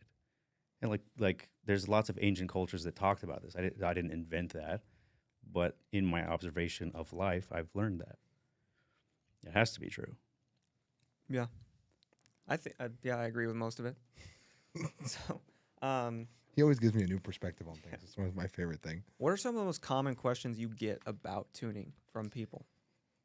The only thing I could think of right now is, like, people say, can I use race gas? And I'm like, can you breathe oxygen? Like, why would that be bad? That's like what you should do. If you could afford it, fucking every tank. Yeah. Higher the octane, the better? prevents pre-detonation. Your car will live forever. It would be hard to hurt it. Really? So like a car that is like minimum 87, some basic economy car. Yeah, it's well, better for it to get 91. yes, for sure. Yeah. 100%. Those cars are built in a way that they'll last forever regardless. But like with exotics, especially once tuned, because you have a torque limit. So like you put race gas, you're bumping up against that. You're not going to make power that exceeds that. That's why piggybacks don't work. So it'll automatically correct itself out. With a piggyback, they always it's the first dyno run, because if they show you the 10th, it's the same stock power, or worse because it's correcting itself. It's constantly fighting and having to find a creative way to close the throttle or pull timing or dump fuel. So that's why piggybacks don't work. yeah, well, specifically with exotics, because if you remember, like the N54 came out, BMW, every single one of them popped, every single one. And BMW has the internet, you know what I mean? They're not retarded. So they saw what people are doing, and then the next generation, it doesn't have just a map sensor, it's MAF and map, and then they started doing this torque modeling stuff. So you can't trick the torque limit because it's calculated by fuel flow. So it doesn't care if you're making 30 pounds of boost or 0. It cares if you're in standard deviation of this torque limit. Mm-hmm. So tricking the car into seeing less boost to add boost, this isn't the fucking 80s. The same thing, like people are like, oh yeah, I warm my car up for 5 minutes. I'm like, what the fuck? Why? It's not 1983. Just it's built to go right away. Don't floor it, obviously, but you need airflow.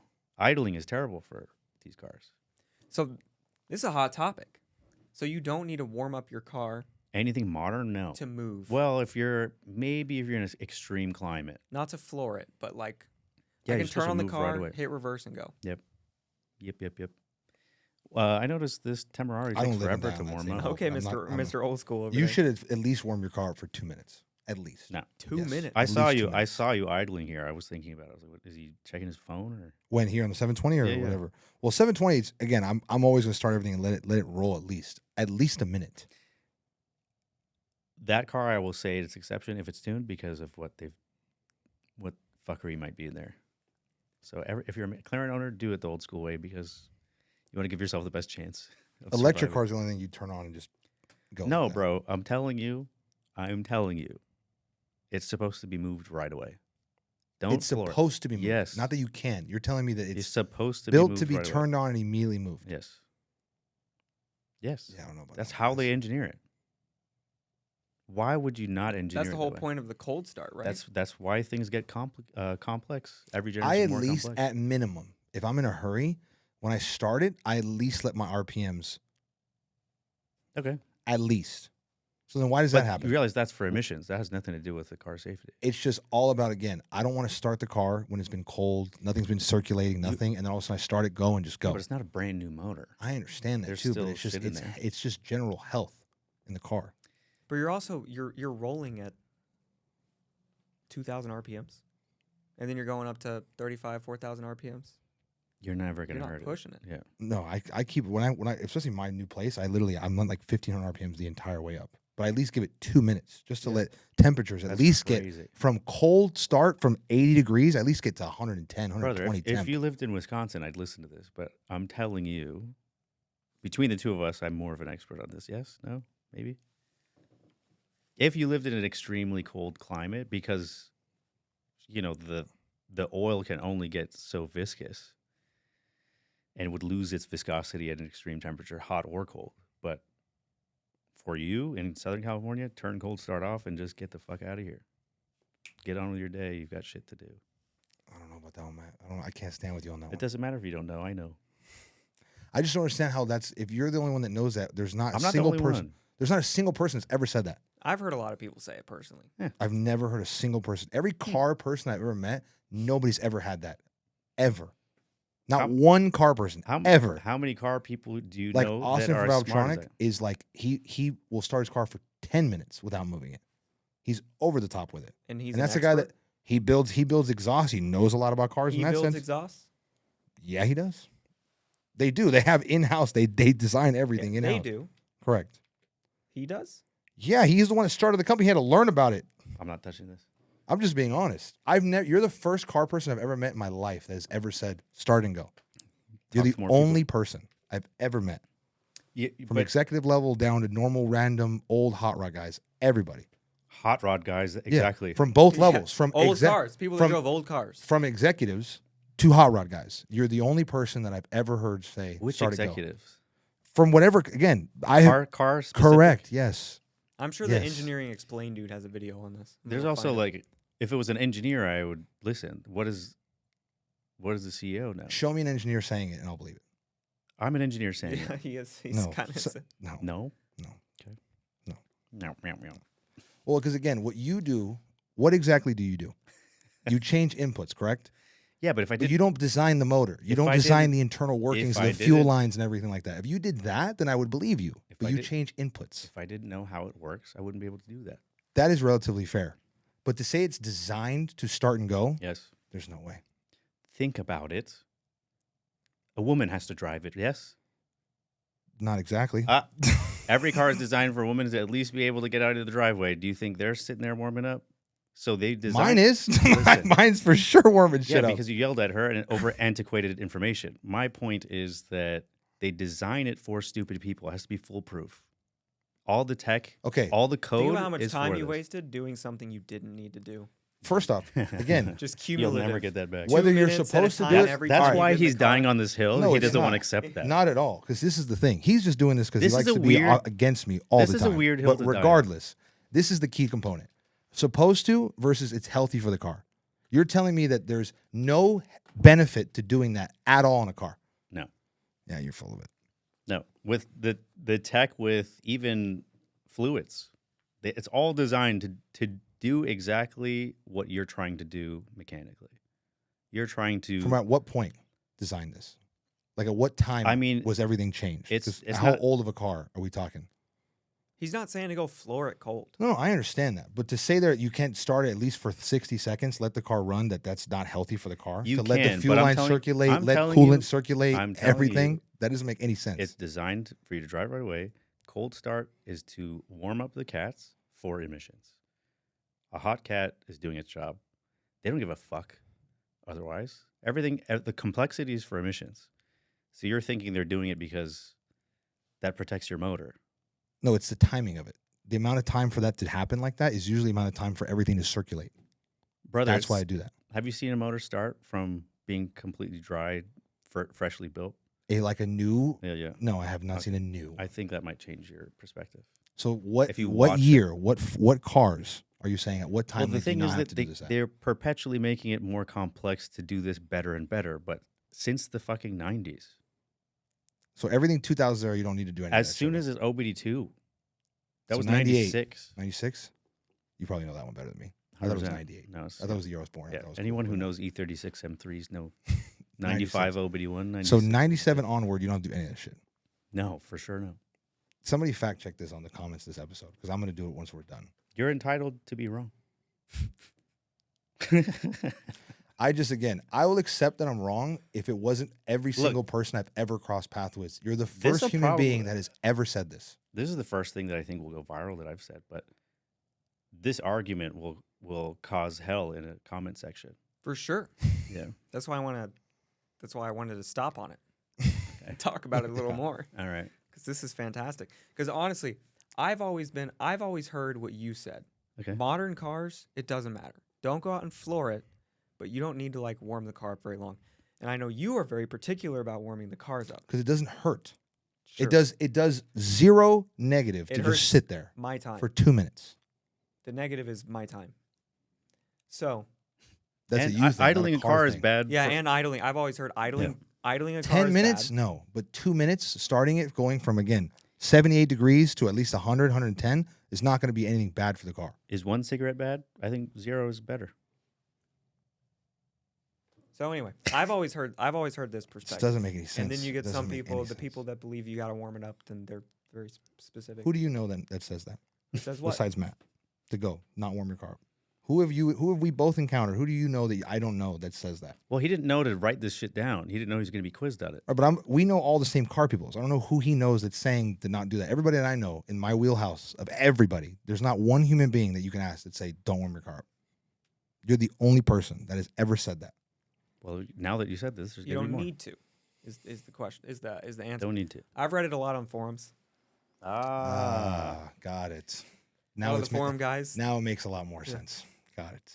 Okay. I like The that we for- did that in unison. We were the almost forum singing. guys. Ah. Yeah, the forum guys. That Yeah, I've makes a been lot on more enough sense. forums. You got these guys. They're like, yeah, you don't have to warm it up. Honestly, Modern cars. even the smartest tuners I've ever encountered were on forums.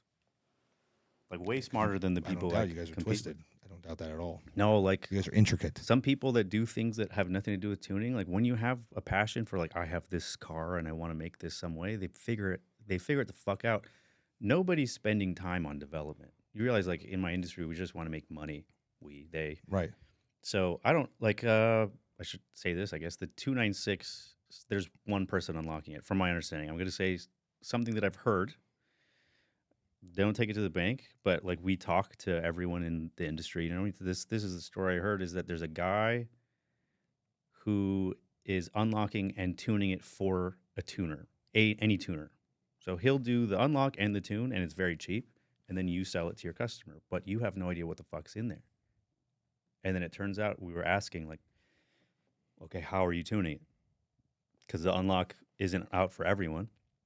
He's opening it, changing the processor, and cutting something off. It's like, okay, so you're disabling updates for life, and then you're introducing a failure point because moisture can get into it. And I don't know if you're sealing it or not. And then for sure, if something happens, which we can't read it, write it, do anything. We're just trusting some random asshole. I would not sell that. You're talking about opening up the physical ECU. Yeah, which like we used to do. Mm-hmm. Like when this last generation, even the McLaren ECUs, the first When you ones used to we were warm up tuning. cars, they used to pull these apart. You fucking asshole. So you'd have to cut the case open, and then put a boot pin to a certain, like there's basically like a pin you have to ground that goes to a certain pin on the processor, usually pin 7, I think. And then it would allow you to read and write, put the ECU into boot mode. So without opening it, these are very complex things. When we had the F series BMWs, opening those ECUs was a fucking nightmare. They were built in a way so they self-destruct. It's like the case of it, some components were glued to the top of the case. So you start peeling it off, it's ripping shit off. So it became like a skill set to open the shit, and then some people would drill it and then put a sticker over it. And either way, you're gonna have a problem with the dealership. It was a nightmare. And then we got to the next, which is like service mode, which we don't have to open it anymore. You know, something interesting happened. It's just a aside. If I can tell this story, and do you have any questions regarding what we just talked about? No. Okay, I remembered to say this. There's someone that found me from the podcast. And he was like, I love like your views on life. Like, I want to work with you. I'm like, what do you have? He's like, well, I have this McLaren, but I want to do my wife's X5M first. I'm like, I don't want to do it. And he was just so complimentary, and like it seemed like okay, fine. Like I don't want to do it. You know what I mean? Like it's not worth my time. It's not a lot of money compared to the other stuff I do. And I knew I'd regret it. I knew I'd fucking regret it. So I was like, look, Steve, this is on you. Like he'll mail the computers to Steve, like, or Steve will mail him a case. I just didn't want to hear about it. I was like, Steve, you handle it. Get me the reads. I'll make the tune. Because I was the first person to tune the F series in the world, like actual tune. I went to Israel and bought like a product that did, like, it was just a raw PCB board that I had to make wires and connect to it. So when I read the file out, I was like, how do I tune this guy? I said, you're the first one. You have to figure it out. And then still, when I see the F series tunes, they have my old shit in it. Your old shit. All my old shit. When I had a business partner, like, we were trying to, he was in the way of everything. So he wanted to like monopolize things. It was too much analysis paralysis. So by the time we were ready to release something, the market caught up. It's just like everything went wrong. But anyway, so this X5M customer, we tune it, we send the ECUs back to the shop, and then they're like, it's not starting. I'm like, okay, so what have you done? Like, did you disconnect the battery first? Did you, like, let's go down, like, what have you done? What have you not done? They're like, we're a shop, we tune cars all the time. I was like, okay, well, I have to just, I know I can't do that. You know what I mean? I didn't open it. I didn't, like, unless there's something broken physically, I couldn't have done that. So then they're like, oh, this power distribution module is broken, fried. I'm like, okay, so you did that. That's a you thing. You physically did that. Not Matt wasn't involved. I'm in California or in Connecticut. So I knew right away, I'm like, this is going to be a problem. And the customer's irate. He's like, I shouldn't have to pay for this. I'm like, why should I pay for it, though? Like, I did my job perfectly. And then he's saying, like, oh, I was trying to do him a favor for my wife and all this shit. And I was like, okay, that's fine. Let's get the car fixed, and then we'll talk about it. So we send, like, a tool so we can flash this car back and forth to stock because he still had, like, a check engine light for something. So I'm like, I know that it's mechanical. Because I don't fuck up. I check my shit before it ships. And then if you have a problem on one side, you have two ECUs. If it's one side specific, the car wouldn't start if there's a different file in both. You know what I mean? So it has to be my job. I know from troubleshooting enough. You know what I mean? So I'm looking at the codes. I'm like, it says the valve train system, like there's an error. It says circuit open. I'm like, that means something's unplugged. Can you check the plugs? Unplug it all and plug it back in. We already did that twice. I'm like, I'm telling you, I've done this before. I've seen that exact code. That's what it has to be. No one reached down and yanked something off. You know what I mean? Like, you can't get to it. So then oh yeah, that fixed it. But now there's another problem. And I'm like, what's the other problem? Like, one side, the math says too high. The other side says too low. I'm like, okay, I don't know what you guys did, but like, let me know if you need help. Like, I'll flash it to stock. We flashed it to stock, still had the issue. Now it's your turn to do your job. You know what I mean? Right. Meanwhile, the customer's getting he's fuming and he wants to yell at somebody. So I'm like, look, if this continues this way, like, I'll refund you. I have no problem refunding you. And he's like, no, that's not good enough. I'm like, okay. He's like, well, I had to buy this power control module. I'm like, does it make sense that I didn't touch it and I'm responsible for it?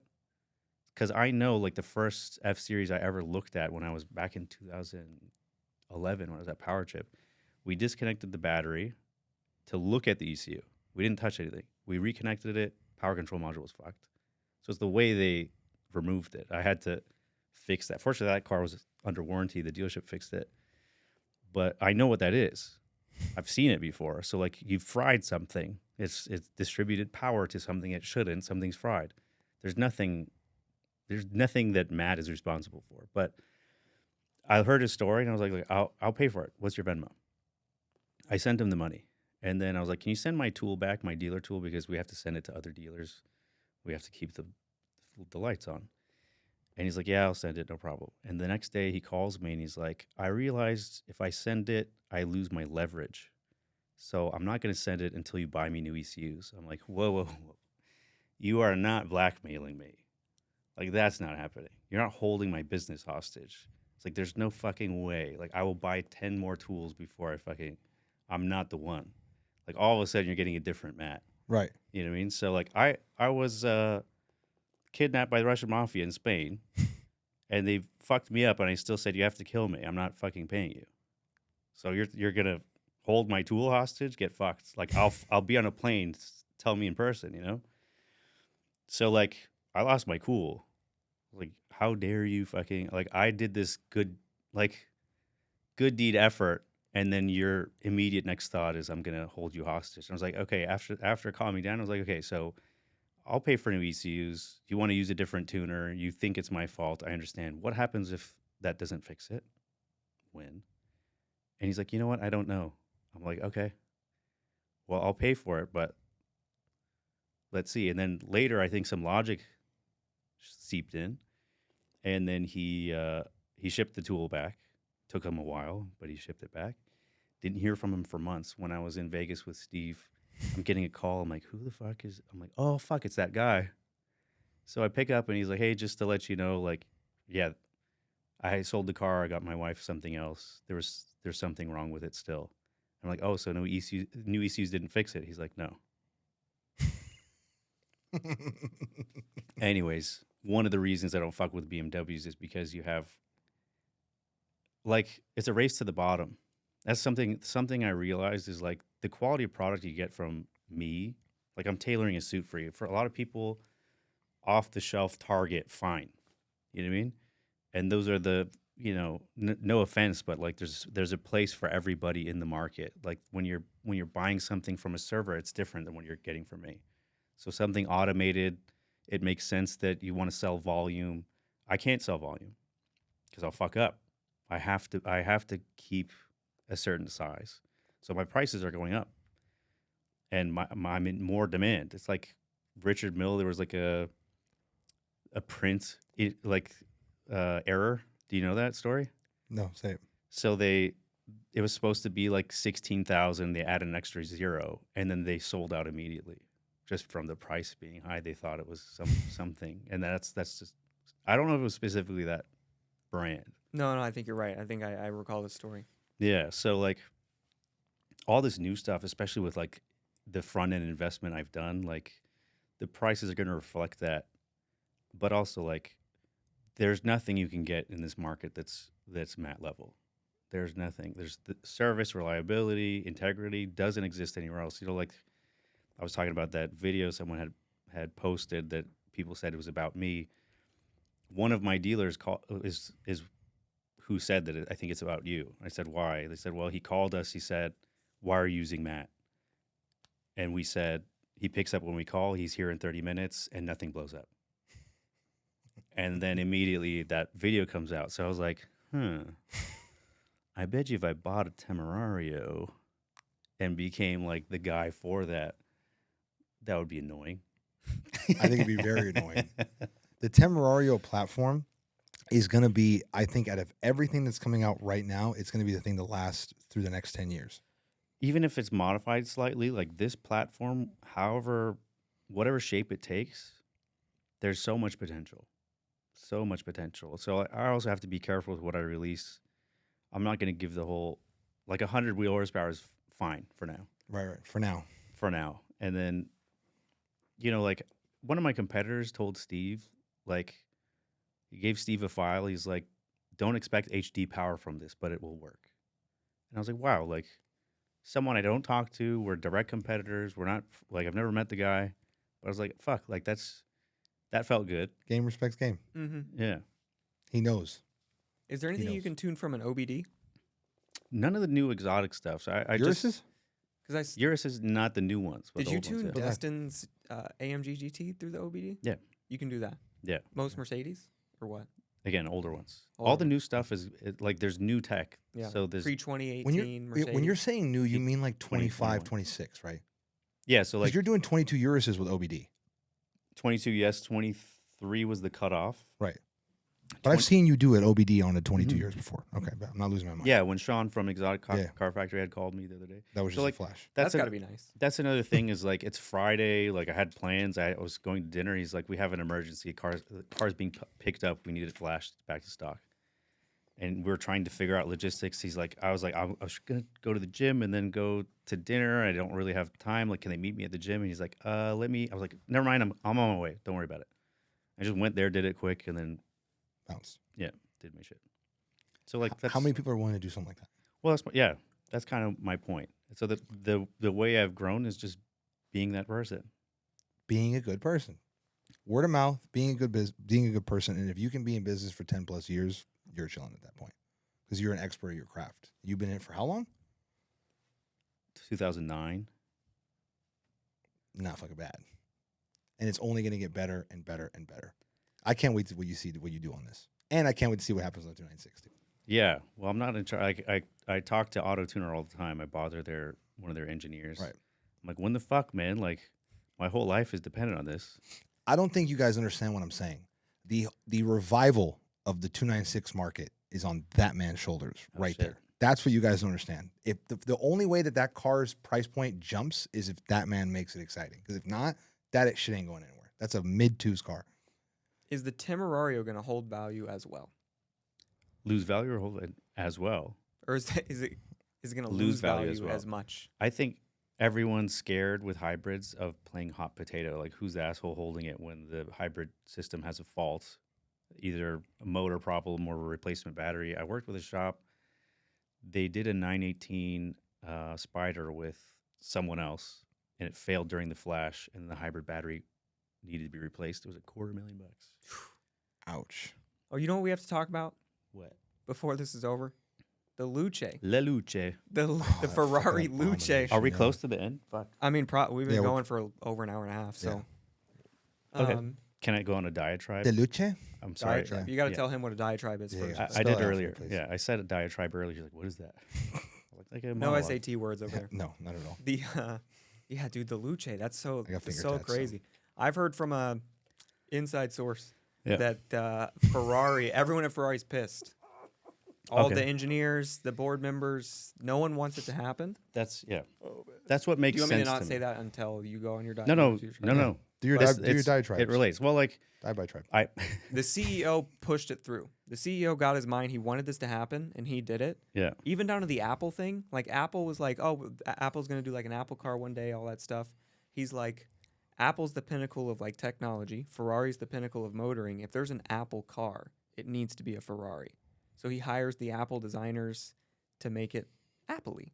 and to destroy the And all that legacy stuff. of Destroy the 100 legacy. years. Yeah. And he forces this through when no one else in the company wanted this car or wanted to do this now car. I got a widget telling me my speedometer now. What the fuck? Yeah, for real. What the That fuck? that Apple CarPlay Plus. it makes sense, but like it has to be on purpose somehow. Also, Right? like there's too many people had to say yes. So like the way I imagine it is like they go into like someone's office, like Giuseppe, we need you to sign off on this, and Giuseppe opens it, looks at it, he throws up, and he says, "Porco Dio." Why? And then they fire him on the spot because you're not allowed to talk like that. They're also a public company. Yeah, well, that's the problem. You can't just, the CEO doesn't necessarily just unilaterally make decisions with no oversight for the public company. Yeah, well, there's probably an internal battle, but that's what I was getting at. So, like, if they fire someone that's saying no and then replace them, then they go to the next person and like, okay, Danilo Grimaldi, we need you to sign off on this. Show him a picture, and he says, "Scopare." Why? How much is this? That's the great thing. It's 500,000 euro. And then it's like a Fatschrukatz. It means the face of my dick. It's like Bless you. that's very expensive. And that's exactly how it would go, because I don't know if you have seen these videos online where like they prank Italians with pineapple on the pizza. Even after they say it's a prank, they need blood. They need to hurt somebody. Like a 90-year-old woman has to hurt you. So there's three things you don't fuck with in Italy. Their Grandma food, their football, and fucking Ferrari. You don't fuck with these things. So I guarantee you the Italians are way more upset. The whole country's upset. When the whole country at the same time saw that, they said, "Porco Dio." Yeah, There's they're no all fucking way. embarrassed. Yeah, that's really true. Yeah, so I don't know if one person has that much power, but my thought was that there must be a deliberate pushback because all these, it's people in suits that get kickbacks, that legislate things, and then they put their dick in everything, and they push this Ferrari's art. I was willing to put up with a finicky girlfriend if she was hot. Right. She can be 100%. crazy and ugly. Correct. Nope. that's how So it like works. my It's crazy hot matrix always. Yeah, 296 starts in Italian every day. Doesn't matter how many times I reset it. When I took it to the dealership last time, I said, "This is what's happening." They said, "These are known to have certain quirks. That's not one of them. We don't know what to Wait. do." You said your 296 starts in Italian every day? Yeah, it's trying to go home, I guess. Every single day your thing's in Italian. And you Yeah. have to switch to English or you don't give a fuck anymore. Well, like even switching it takes long. Technology's not their thing. God bless you if you get in this fucking Luce. You're not getting home. Technology's not their thing. You shouldn't be fucking around here. It's supposed to be simple. Like they didn't have cup holders, and It their is- answer was it like, is simple. "Go to a cafe if you want." You know what I mean? It's simple. It's not simple The at all. middle thing, it turns now. So the passenger can damn do it. it and then the driver Yeah. can do it too. Just you made a picture in my head. I remembered what it looks like, and it made me angry. Yeah, the little handle steer bar. Come on. That's so retarded. That is innovation. There has to be It's people fine. there that like, okay, let's let him do this, and then we don't have to do this shit anymore. Mm-hmm. Because Yeah, get him out. again, it's This will be you the nail in the shouldn't have to coffin. legislate. Ferrari is as much art as automotive. It's not a tech company. This isn't Tesla. Stop fucking with my art. Stop fucking with the things I like. You know what I mean? Just leave this alone. The people that want the tech cars, there's a segment for that. You can't legislate and force someone who's not good at it to do it. Very true. At 600 some shit thousand, that's more expensive than the Tem and the 296. It's pretty bad. Probably if I sold both And right the 12 now. cylindric. Yeah. You might not even get. Fuck me. Please buy my tunes. Buy my bikes. Oh, that's so bad. I don't think the Lucia is that bad. Shut up. I can't take that one. You're No, lying. no, no. There's no way. I think it's bad, but I see where they tried. That's it. No, you Say don't. we're That's it. who- I do. We're who Brother, tried that- Were they like Yeah, the, no, obviously because everybody wants to take like the really Stop cool making opinion excuses. about. I'm Stop being making honest. excuses. I'm This, being this was honest. in a drawer in Cupertino. Someone who has fucking him in their fucking email signature. It was like, this would be great. He's trying to augment himself. He doesn't know that he's the laughing stock of the automotive community. No one will take this guy seriously again. They have to build a car like that. They had to. So they I've- tried. I've and they tried. never seen They didn't try. worse They genuinely public tried. response for a car release ever. I've in my never life. seen worse public response for any product ever. This is Yeah, probably so. Ferrari's I last. saw non-car people making videos about it. Yeah. People that have never made a video about a car Immediate ever in memes. their life Yeah, but that's my point. It has making to. a video about the There car. has to be a part of this. There's too many people involved. It It's- has to but be This is just the deliberate. next evolution of the same story Ferrari's been doing for the last 4 years. They were the top for the longest time. Don't you think someone's trying to fuck with that for a reason? I'll tell you what my opinion is on it. They have been the top for forever. Every single company that's at the top of their game, they adapt to stay on the top. That is how every major company has done it. Companies that don't fall off. Ferrari didn't really need to do that, but they were the first ones that said, "Hey, we're going to go a completely different way with the design language to go a little bit more what is future facing in a sense." Nobody liked it. They had balls to try it though. Why? Lamborghini has been creeping on their heels ever since about what? 2014, 2015, right around there. And then closer, every year closer and closer and closer. So Ferrari's like, we got to do something. And they Let them shit the pass bed. us. Yeah, no, they shit the bed. That 100%. They shit the bed. V6 and the design language. They should have gone back, but instead they're like, we're already in this direction. Let's But they're- keep going. There's a part of it where I agree because it's regulations. They're being forced to go in a Correct. certain direction. So they're trying to be different. They're trying to stay ahead of the game. They're trying to stay number one. And when you do that, sometimes you fucking miss. Lamborghini did their own little different change, made the cars way more aggressive looking. They look, Revueltos and Temerarios look more Lamborghini than a Lamborghini actually looks, than an Aventador looks. More radical, more crazy cuts, more design. That's Lamborghini design language evolved. Yeah. Ferrari's design language is beauty, classic curves. Now it doesn't look anything like the original designs. Yes. Boom. That's true. W take. Marco, run that shit. Clip it Thank you. until I rebuke. And then throw mats. So I think the problem is being public because you have the wrong people steering it. And you also have people that deliberately That's fair. tank stock shit to buy cheap or to make a money and Very fair. make it insolvent and Very fair. whatever the fuck, you know what I mean? So I think that's the main problem because the soul is gone. Clearly the soul of Ferrari's gone. Like every When did it leave? I mean, clearly when Enzo died, but the F8 was the last car that felt like still Ferrari. Like, okay, emissions, you have turbocharger, it may not sound the best until you put an exhaust on it or whatever, but it is gorgeous. Every time an F8 drives by, it's just like yeah, that car. Yeah.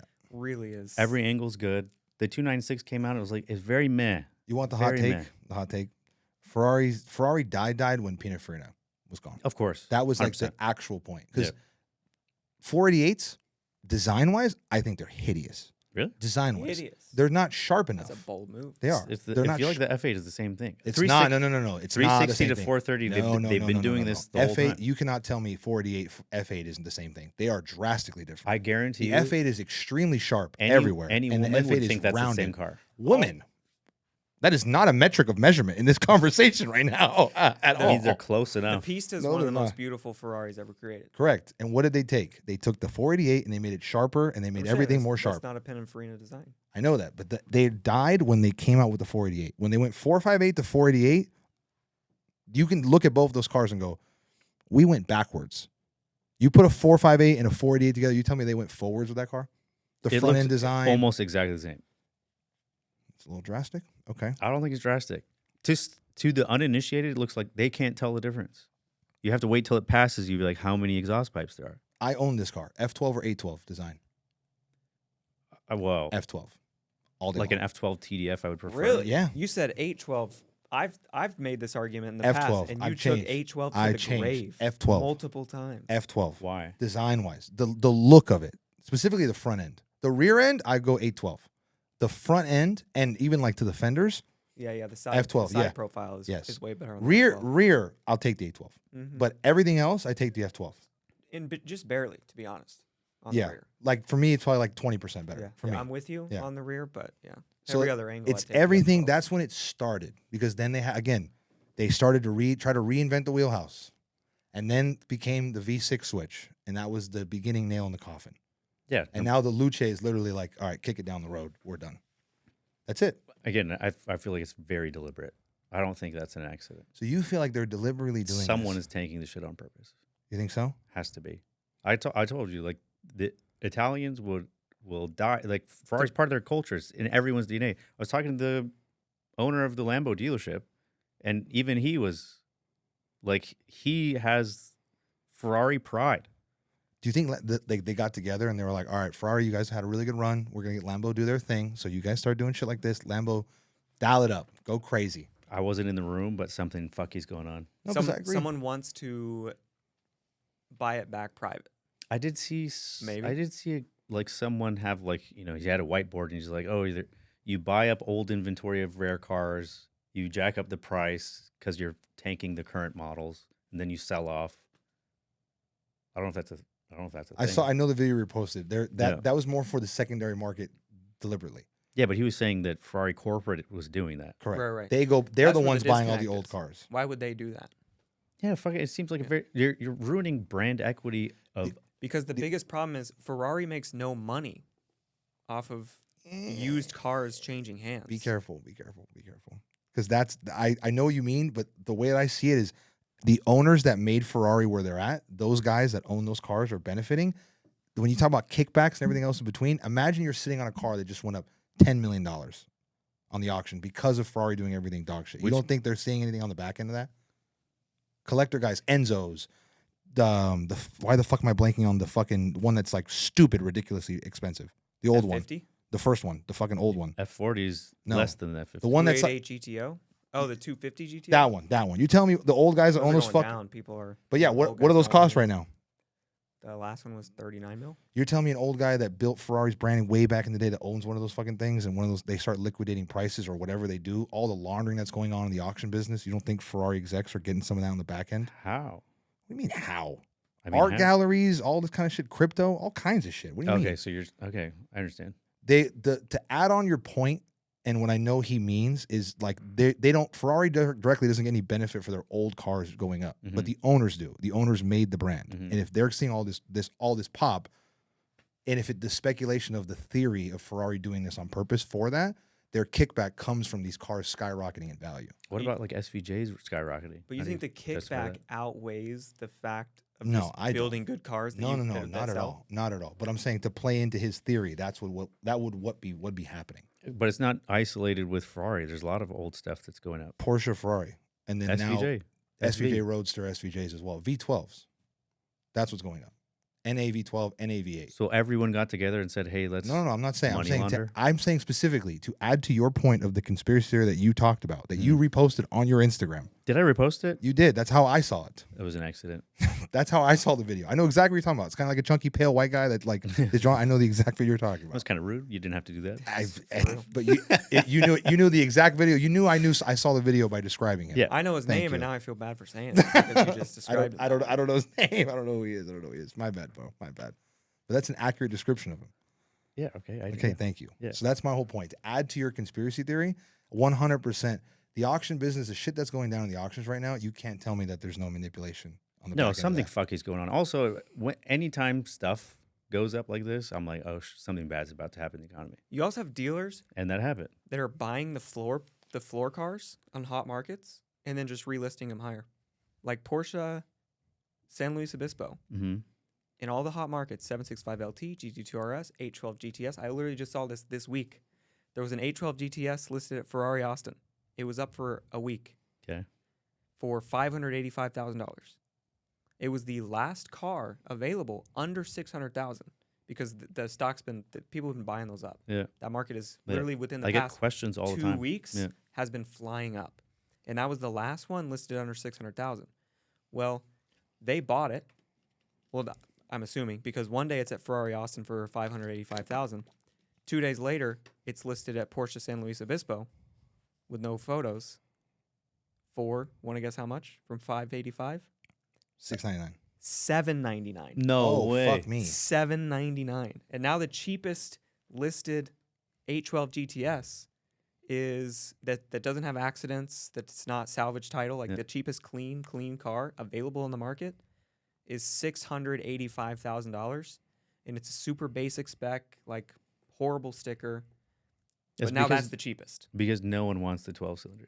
In 10 days, it has gone up $150,000. That doesn't make any sense. And it's partly because they're buying the low cars and just relisting them higher. So they're just like NFTs back in the 2020s. Yeah, right. The whale comes in and sweeps the floor Mm-hmm. and then makes the floor price higher. That's literally what they just did. And they're doing it in multiple markets. It's weird that this isn't regulated or stopped in any Not way. yet. How can you regulate it? How can Not you do yet. it? You know? I don't know. Yeah. You're not allowed to buy a car from a dealer and then list it higher. Yeah, all you can that's say. the problem. How do you It's- stop yeah. that? Dealer manipulation is the hard part. That's the difficult part. Mhm. You have a lot of dealers that have a ton of money, and when they're not flooring shit and they own it, I'll sit at this price, go find another one. Yep. $215,000 price raise That's egregious. That's the problem. on a car. I'm assuming they paid the retail price that they had it listed for. Just buy 585 and boom, we're listing it for 799. You want it, buy it. They're just like, the market's coming here, so we're gonna price it and sit. That's the problem that's happening because they can afford to price it and sit. Mm-hmm. A lot of people got a lot of money now. A lot of these guys have a lot of backings, and like they have Yep. backing that people don't expect. Like they have Yep. private equity Like- companies backing them. How fucking bored? Like, who has the time for like the amount of like connivey bullshit thinking? Like, it's just what the fuck are you doing with your life? Are you in the car business? This is your first. I'm gonna say, what the fuck, Mr. 2008, 2009 car business? My ass. Welcome to the car business, my friend. This is how it works. This is literally how it works. It literally is that exactly what you just said. It's that. You have to be a narcissist to think like this. Like, how can I fuck people out of money? I'd say it again. Are you in the car business? Have you met most of these people? Yeah, right. Is that not fair? Yeah. Exactly my point. And it's kind of it's crazy, but I think also it goes back to it's just the information and the knowledge. Like most people in the car business take advantage of the people because they lack knowledge. That's it. Like even our fucking debate of us warming up the cars. Mm-hmm. If somebody that you trust in the auto space says it, you're gonna believe it. But then somebody could be pulling a fast one on you. Oh, you didn't warm your car up. You didn't do this and that. What? I didn't do that, and that's why my problem is. And that's why I have to pay $4,000 right now. Okay, that's what I'll start to do. And that doesn't do shit, and she still has the same fucking problem. But he pulled a fast one on her. Mm-hmm. That's common. literally the definition of the car business. I think most people are just incompetent, not malicious. Like they're doing their best and they just don't know. Who, the regular person? Like if someone's diagnosing a problem for a car and it doesn't fix it, it's because they're just not good at that job. There's a fair amount of that. I forgot you're in Glendale. Yeah. In your case, it's 100%. I was like, come on, bro. Come There on. are no exceptions in Glendale. The LA car business, OC car business, Midwest car business, it's a lot of the same DNA. That's why when you find good people in the car business, you go, that's what I want. That's why we And you live and connected die. immediately. Yeah. You live and die on that rock because you can sense We it. got rid of the buffer in between us that was the cancer. Yeah, it was terrible. It was terrible. And you have no idea how much enjoyment I got driving the Aventador because I got to see you do what you do. And I didn't even fucking really understand what was happening. But it was just I felt involved. A So lot I of felt more people connected are to the car. very secretive with showing their screens and shit because they're not actually doing anything. But like when I tune a car, I'm tailoring a suit for you. So it's like, what do you want? What do you don't want? Not everything isn't cookie cutter, and you just one file fits all. And everybody like you have a nice car. It's like getting tailor made. It's going the next step. It's like mine is the only one that has my DNA. It's called It ad does personam this. now, but yeah. Is it? Yeah, you'll get there. You just started. I wouldn't go through that. You just started. Yeah. Know. Does he get the reference that I'm making? You got one. I don't know. actually. Yeah, of course. Yeah, I don't think he got it. I think that went over his head. Yeah. Did you get what I'm saying right now? I don't know what you're talking about. You're Ferrari tailor-made? tailor-made is Ferrari's term. So like Yeah. you're like a tailor-made Yeah. like that. Yeah. You're about to step in the Lamborghini business. It's called ad personam. Ew. Ad personam. Okay. That is the tailor-made Yeah. verbiage, ad personam. Yeah. At this Special point, wishes. at this point, I would Porsche. Yep. do it with And so- Lambo. I would not do that with Ferrari. What do you mean? Like the tailor-made ad Depends on the model. I would just wouldn't. Ferrari's not getting my money anymore. Fair. Really? No. We're living down that After right the now, Lucia, right? the Lucia ends it. It was ending anyways because can I complain a little bit about the 296? Yeah. Yeah, absolutely. I went like the Feel free. first thing I wanted was tint on my windshield, and then when they went to do it, they're like, "There's specks all over the inside." I was like, "What do you mean?" Like, there's overspray. I'm like, "It's a brand new car. There's no overspray." And then we opened the hood, and there's like X marks all over the. They were supposed to. They repainted something very lazily. Obviously, if there's overspray, like I asked my service advisor, I was like, "Does this sound right to you?" He's like, "It sounds like something Ferrari would do." Yeah. And then there was like an imperfection I showed you guys on the roof. It's like, it's a small thing, but also like, should it be like this? The starting in Italian thing is, should it be like this? There's enough quirks with the car that you have to ignore just for it being a techie Ferrari that doesn't have the old DNA. But to have the build quality shit, like, I was like, ew, like, what the fuck are you doing? All right, I'm gonna say maybe my wildest take I've ever said on this podcast right now. I think current day, right now, modern production cars, I think McLarens are more reliable than Ferraris.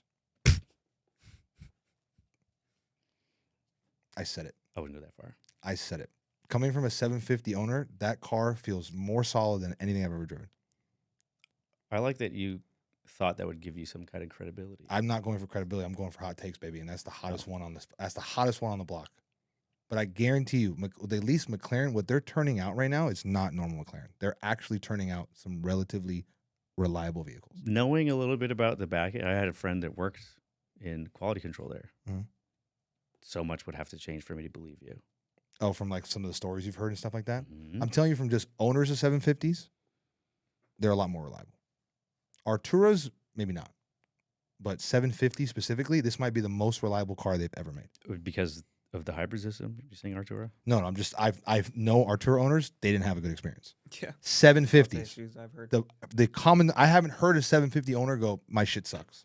It's fucking not reliable. I have yet to heard one. I've only heard, hey, it's actually holding up pretty nice across the board. Do you hear the tone in your voice? Hey, it's actually... Yeah. Should it be like that? Well, no, exactly. Actually, But they're hasn't left turning me out a good stranded. product. Ferrari, should it be like that?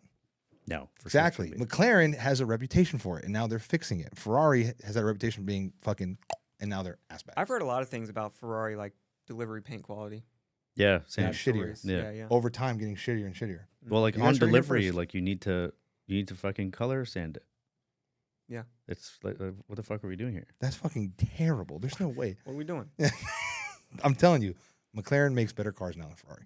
I said it. You guys are welcome. The Temerario is perfect. Lamborghini this is has like been the platform my- doing I have the like right thing.